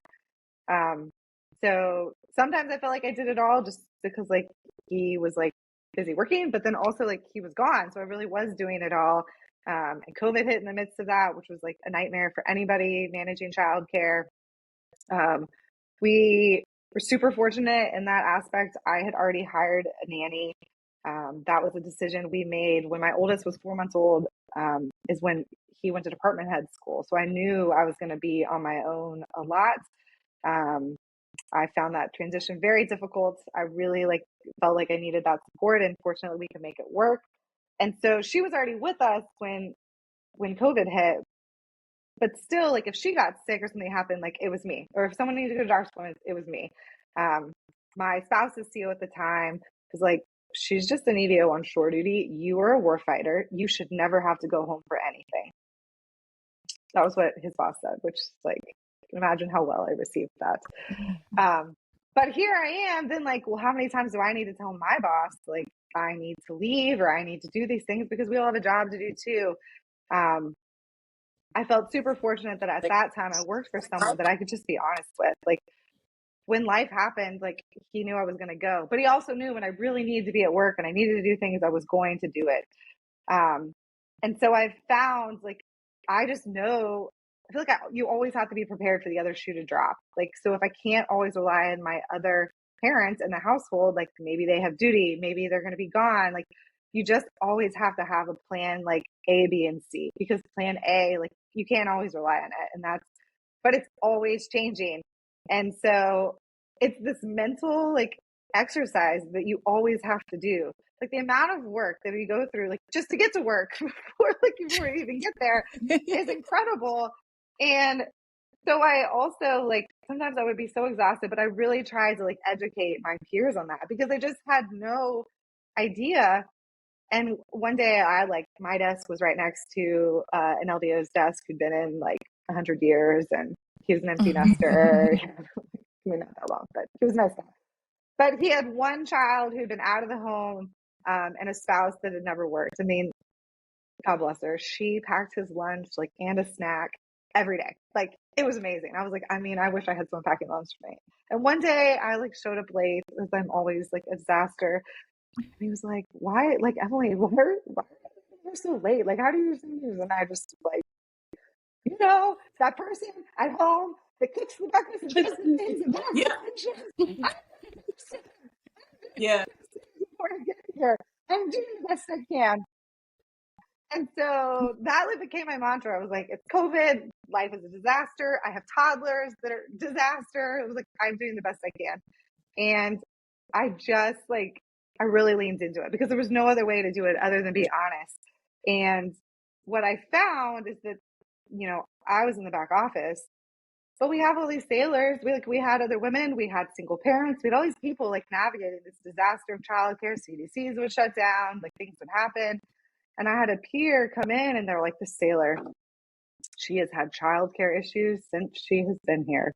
And I was like, pick me. And they're like, what do you want to say, Emily? I'm like, do you know we've been in a pandemic since she got here? Do you know it's impossible to get childcare? And they were like, I hadn't thought about that. I'm like, do you know her spouse is deployed? So it is her and she can't get childcare. Did you ever ask her? And they're like, oh, maybe I should ask. How do we find these things? And so I have tried to then take where it is difficult and share that or lean into that, because if you were just trying to fake it and act like life is perfect and you can do all these things with no struggle, eventually you're going to break, because if you just can't account for all the things, you're going to have a sick kid and something's going to happen. And so doing our best to be honest and upfront about it is the only way I've really found to get through it. I don't know if that makes sense, but yeah, it takes a lot. It takes a village. You got to lean into the people around you because it is hard. And Emily, you have a plan A, B, and C, and then for your spouse, you are the plan B, C, and E. You have to. Yes. You hit that. He was he's the type of person. He's like, life just works out. I'm like, I worked. The nerve. You know what I like that you say? I love that you said being honest about what we can and cannot do. So setting expectation for, listen, my childcare opens at 7:30 and you all report at 08. I'm not going to be here. Be upfront, because it just is one of those things. A lot of times we set ourselves up to be the super person, and then we burn out because we didn't acknowledge that we needed help or that. So I love that you said all of that. And it's so important because, I didn't realize what you do. If you're the senior enlisted or you're the officer, then what you do becomes the standard. So while you're well-meaning, get after it attitude, I'm never going to miss a thing, I'm going to do it all, because I just want to be there and do it, I inadvertently am probably crippling someone who is trying to do this all on their own, who maybe is an E5, who's never going to say, hey, my childcare doesn't open up that early. And it's such a simple thing, but they were never going to say that to the senior chief because no one asked them. And so, when we have the opportunity to share those instances, it's just so important. Like you said, and our honesty can go so far. That same person that I kind of joke on towards the end of our tour, I wasn't there. There was some meeting about schedule. We were rearranging the schedule. And the big morning contingent was we need to start at 06, get ahead of traffic, in early, out early. And that same person who didn't even pack his own lunch was like, hey, did you guys know that CDCs don't open until 6:30? And I was like, my work here is done. I'm educated. Read one. Yeah. Exactly. Yeah, I had Mhm. an officer, and we were at my command, we would get a lot of actually when I was at CNSP, they started this pilot program, and what was it called? Artemis. It was the Artemis program where when the sailors would get pregnant, they would bring them into this Artemis program, which was a part of CNSP. And then we would kind of like try to find good fits for them at other commands, but that was like where they would go. So we had some that went to PSD when they were transitioning over to what they transitioned over. That was still a hot mess. But we sent some to PSD. I think we sent some like maybe to Coronado, and it was like we tried to tailor it to their rank, but it didn't always, or their rate, but it didn't always happen like that. But the purpose was to send them somewhere meaningful where they could still be employed and still be competitive. It didn't work out. Which is probably why this nav admin came out like, yeah, that's not going to work. So we're going to have to figure something out on the nav admin side, on Big Navy side. But I remember like one of our officers wanted to change the work hours to have everyone come in earlier. And it was only 30 minutes early. Could we have done it? Probably. But because I had kids also, I know how hectic the mornings are. And he also had kids, but they were grown. He had a wife that was a stay-at-home mom. And so he just really didn't understand, like, it's only 30 minutes. And I'm like, that's a critical 30 minutes. That's a lot of time. And so we can have one person here, but everyone, especially just to be here earlier, 30 minutes early, just to be here 30 minutes early, it makes no sense. Like, what value are we going to get? Because if they're going to have to go through the extra stress that they're going to have to go through early in the morning, and daycare only keep them for a certain amount of time. And then what time are they then going to get off? And then, oh, by the way, they're right after their post-pregnancy. So they're trying to get fit again. They're trying to start working out, and they're trying to balance that in there too. And so it's just like, yeah, that extra 30 minutes, like, what are they getting for that? When they come here, what are they doing? If they're just going to be sitting around twiddling their thumbs, checking email, that extra 30 minutes is not worth it. And I'm like, and oh, by the way, sir, you have a spouse at home. These ladies are either dual male or single. Yep. So your struggle in the morning is not their same struggle. Mm-mm. Even I had a hard time coming in, and my kids were at the time 11 and 14. And I would still be struggling in the mornings, and they're very self-sufficient, but I still felt like I'm on fire every morning, repeating the same thing over and over. Like, we don't do it every morning. Every morning we do the same thing. Yeah, I'm surprised you get dressed every day. Every day. Marina and Ashlie, listen, this is birth control for y'all. Let me tell you something. When you wonder why we walk in, our hair is all over the place. Our kids look pristine, and we look a hot mess sometimes. They look the cutest, and we just walk in like, listen. Half of my grooming routine is done at work, literally. When I get Yes. I remember coming into my office, I would creep in through the back door, because as soon as you walk in, it's cheap, cheap, cheap, cheap, cheap. And so I would like creep in through the back door and try to fly into my office really quick, just to either get myself together physically, because my hair probably ain't ready yet. This isn't done. And just to sit there and just relax for a second and just take a breather, because when I come out, I want to present myself well. And I'm flustered. It was a chaotic morning. Yeah. So I just need to get it together before I come out. And then I come out and I'm like, good morning, everyone. I have to put on this fake smile. Like, good morning, everyone. Until the school calls and like, oh, your kid fell. Like, okay, but did he die? Leave me alone. Yeah.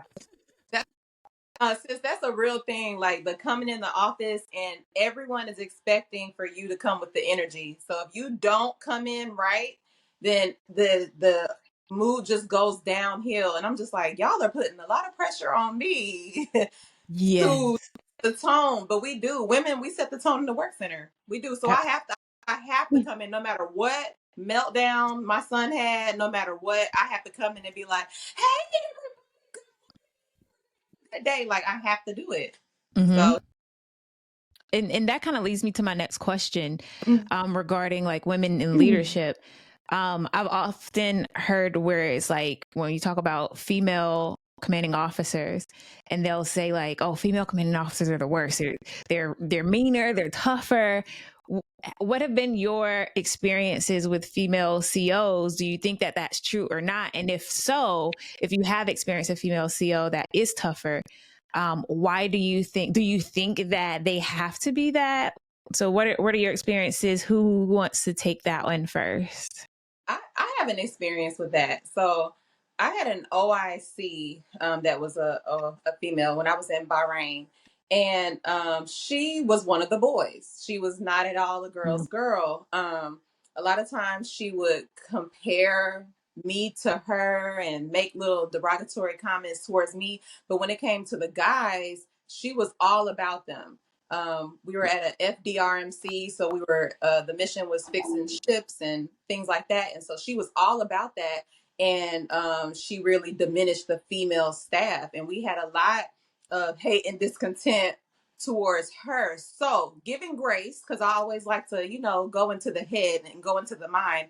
I'm thinking maybe that's what she experienced coming up through the ranks. She was a lieutenant commander, and I'm wondering if she felt that she had to put aside being a woman, being a mother, and being, soft and feminine in order to get where she was.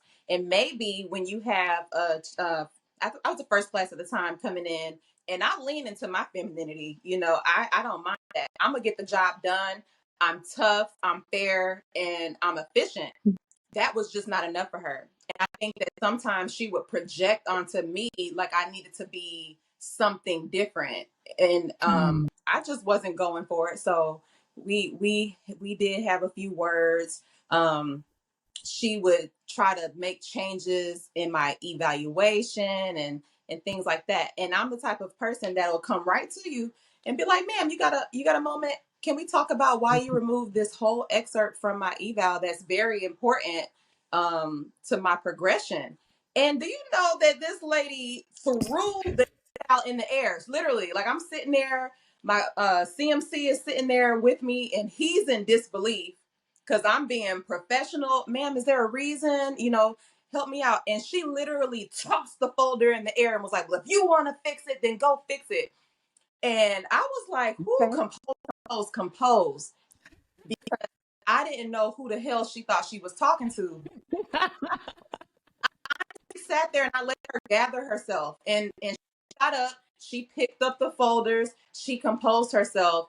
And what I knew in that moment was that for so many issues that I have with women, I realize sometimes it's just me.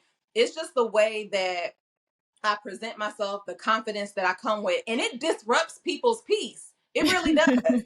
And once I came to understand that, it stopped bothering me. I was like, oh, you're having a meltdown, but I'm going to sit here and keep it cute because I know I'm not going to pick these folders. So I said, okay, ma'am, do you want to proceed now?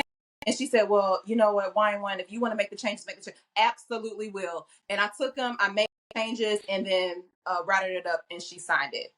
This same woman, when I was getting ready to transfer, she did not want to present me my end of tour award as she did with everyone else. So I'm standing on business. I'm like, ma'am, you didn't present my award. We're at my Hell and Bell for the command. And I'm like, I would like my award presented. I bought it with me so that you present it. Yeah, sure did. I bought it to my bell and I said, ma'am, let's go ahead and get this award presented to me. Thank you. And shook her hand and smiled with her. I even asked her to re-enlist me. You know, I am the girl. Really? You don't have any reason. So I sure did. I would love for you to be my re-enlisting officer. And she did it. But I just wanted to let y'all know, like, sometimes you just your confidence and who you are disrupts other people, and that has nothing to do with you. So keep showing up as who you are and hold your leadership accountable to the standard. Okay, that's all. Ooh, Lord. Yes, I love that. I Right? love If I that. could have been a fly on the wall. Oh, You were standing on business. Um, Girl, I was playing. I can only imagine. I can only imagine. I Emily, love you that. look like you had something, Emily. No, I think the same, I think it is more often than not has nothing to do with you. And I think that like Ashley hit the nail on the head with that. Like that woman's issues had nothing to do with you. It was from their experience. And there have been big changes.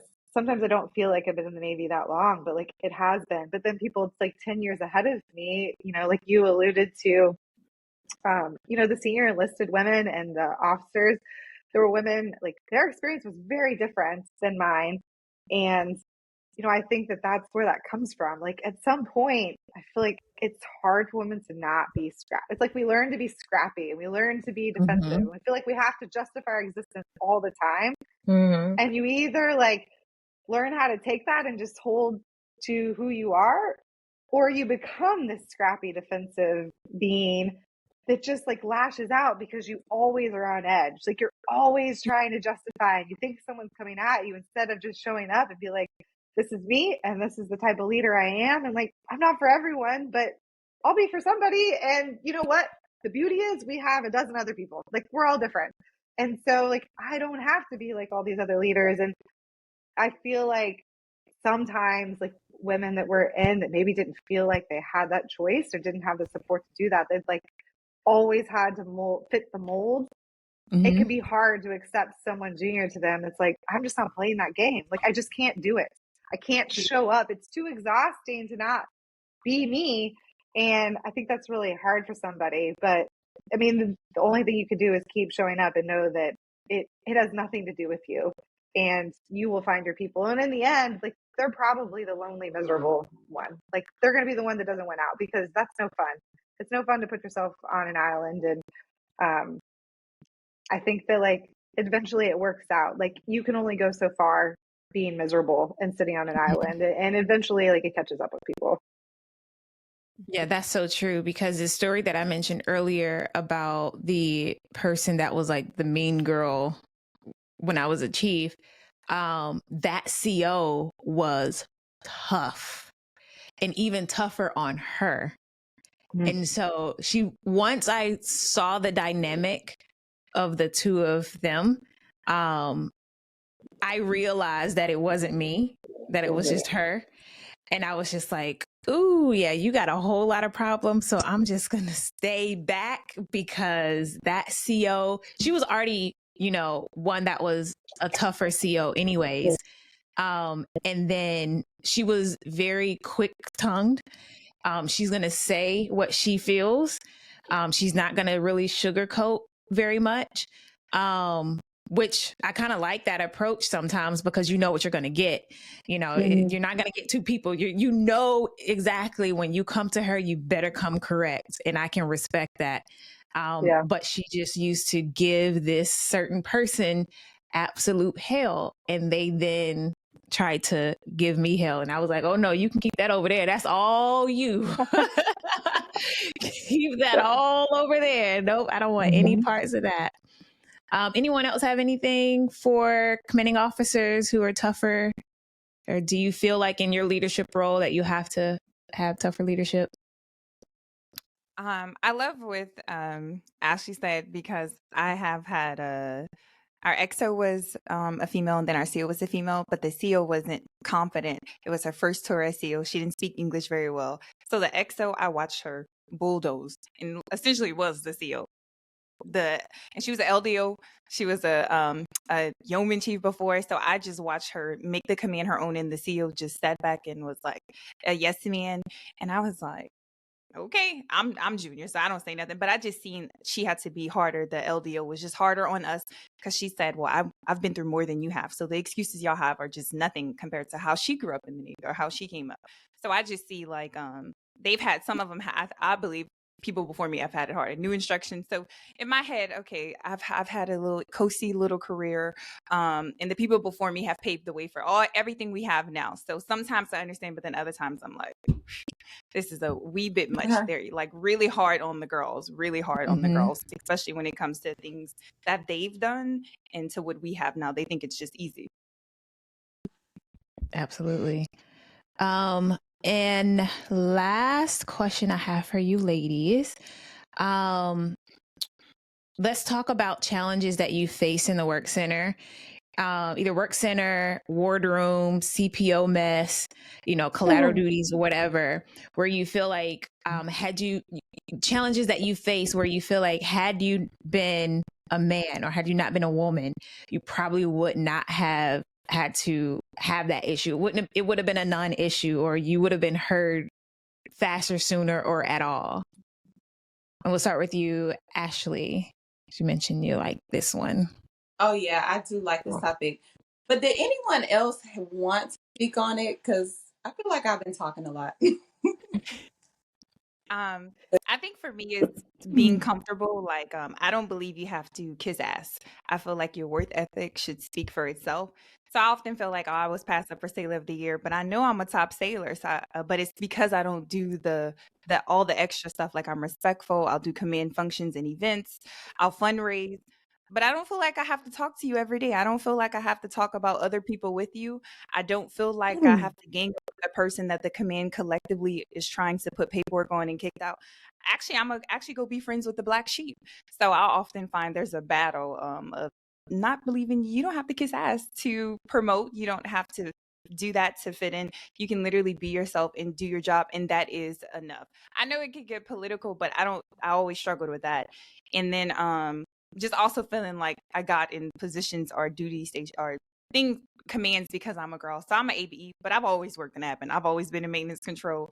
Never went cranking. I've just not had a typical sea duty, shore duty rotation. Like, I've just not had I say my Navy career is an anomaly. And it's always, because you're a girl, because you worked here. Like, it's never because, no, I'm actually just good at my job. And I feel like I've just become the nucleus when I get there, and they see my potential and they just keep me in position. So it's just fighting against, you're a girl, that's why you got here.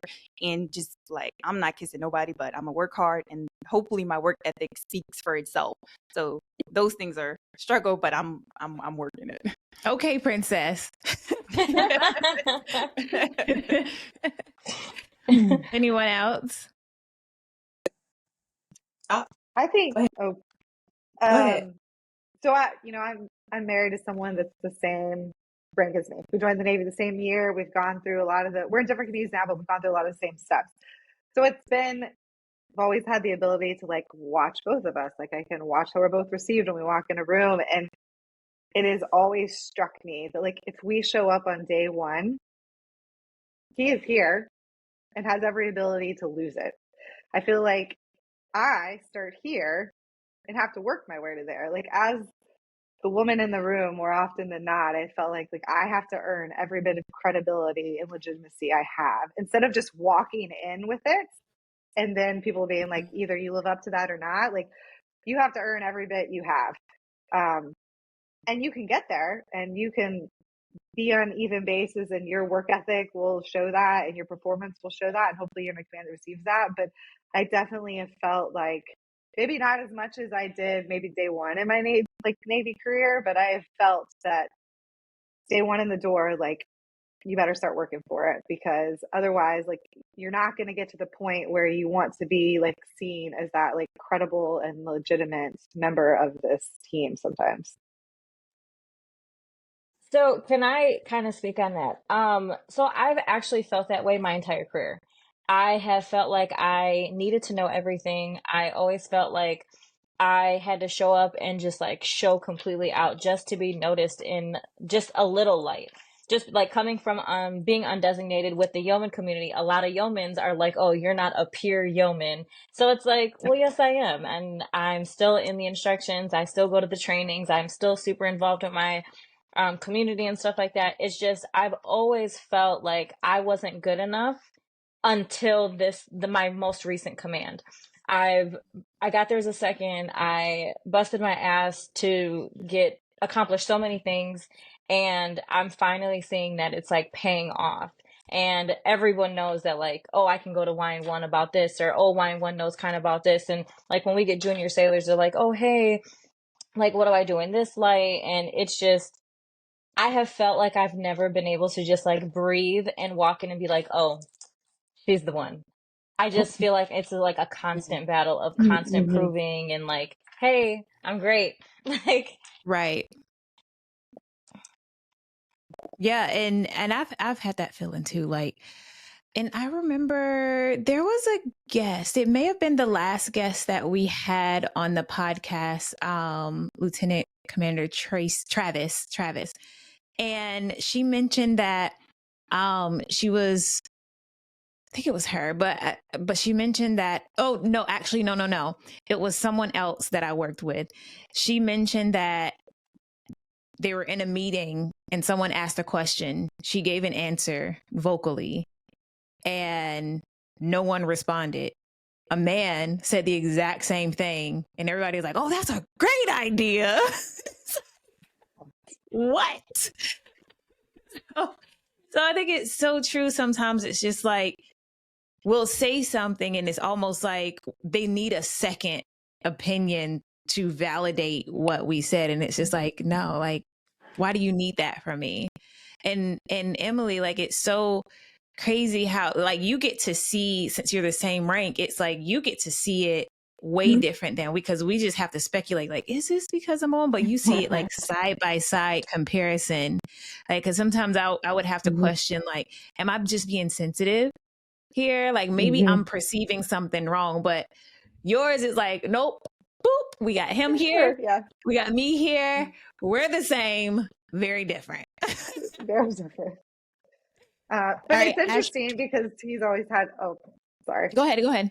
I was just saying, like, but then, you know, fortunately or unfortunately for him, he like hears my earful then. And so now he's like, you know, he has had this, like, this existence alongside me. He's like, I didn't notice this before. And now, like, he could be in a room where the only female in the room gives an answer and he's watched someone cut her off and he'll interrupt and be like, hey, she was saying something. I think that's a great idea. And the other person didn't even realize they had done it. But then in that instance, like, he's been able to like empower someone else. So because I've been able to watch this, sometimes I try and like use that. It's really easy to educate the person I live with. So like he hears a lot of it, but like, you know, educating the people around us, because again, like, I don't think most people don't mean to do that. They like don't even realize that until someone says it. And it can be really empowering for someone else to be like, hey, like, she's speaking. That was a great idea. Go with that. And supporting one another, I think, is important. Right. Yeah. It's almost like it's a man's world, but they really could not function without us. Not Oh no. Oh no. They really, oh no. We're the nucleus. We really are. And Exactly. I see a difference in leadership, Emily, between men who are married and men who are not. Like, the style is just very different. And I think it's because they have that person at home that they have to be accountable to, or they have a daughter, you know, and so that's what makes them, like, when it comes to things like, you know, the sexual assault policy, sexual harassment policy, when you see men that are very passionate about it, a lot of times I've seen it's because they're married or they have a daughter and they're looking at it from that lens of, this could be something that my daughter is having to deal with. So very impactful. We lost Ashlie. I know she had something that she wanted to put out, but that is pretty much it, unless you ladies have some actually, one last thing. So if you watch the podcast, you know that every guest that we have, we always will ask them what's their do better.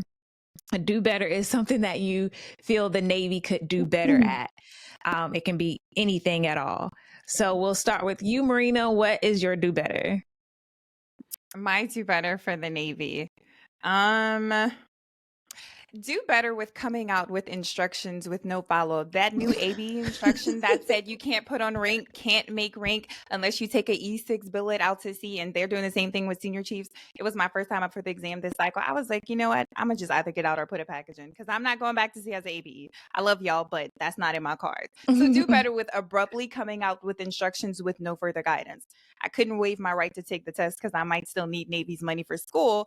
But if I sign a page 13 saying I don't want to take it, but I can't promote unless I take an E6 list. So do better with abruptly coming out with instructions, and it affects other aspects within the Navy. So my do better would be there is a seat at the table for everyone.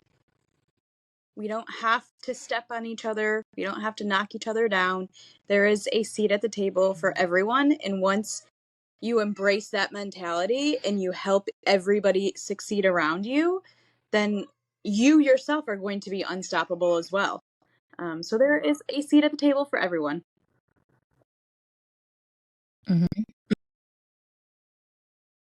Absolutely. Emily, what's your do better? Mine is communication tools, networking, like the networks. Like they should be able to equally support afloat, ashore, and non-NMCI. Like the hours of my life I have lost trying to open emails or instructions or things that are digitally signed, but I can't get to it. Well, ma'am, get on your NMCI machine. Well, I don't have an NMCI machine. I can't get on it. like there are so many like networks and tools, but like if you can't access them from anywhere you could be stationed in the Navy, like it's not working for me. We are losing hours and years of my life fighting with email and digital signatures. So I think we should do better at that for my mental health and well-being. Jeez. I completely get it. I work for the Department of Homeland Security now, and I'm just like flabbergasted because I'm like, the Navy needs some of this shit that we have going on here. Like, I don't know what y'all's budget is, but the Navy needs the same budget because like I call someone from the IT department, and they're just there like very quickly. And I'm just like, where did you come from? He just stops by the office, and I'm just like, never have I ever just had someone stop by like, hey, are your equipment all working correctly? And I'm like, oh my God. Ashlie, what is your do better? My do better is giving a little more grace and understanding where that why comes from. We all come from different like walks of life, and we all have a different reason why and things like that. But I think a lot of our senior leadership is just so stuck in their ways that they're not allowing that grace period of learning their sailors. Oh yeah, most definitely. I don't think Ashlie is. I see her block, but I don't see her here. Nope, there she goes. She's definitely having some technical issues, but thank you ladies so much for coming on and for volunteering your time, especially on a Saturday. I think that a lot of listeners will get a lot out of this. Because we all, like, a lot of our lives kind of mirror each other. We've gone through a lot of similar things. And even the ones that we have not gone through, to be able to identify or relate to someone who may be having that same issue.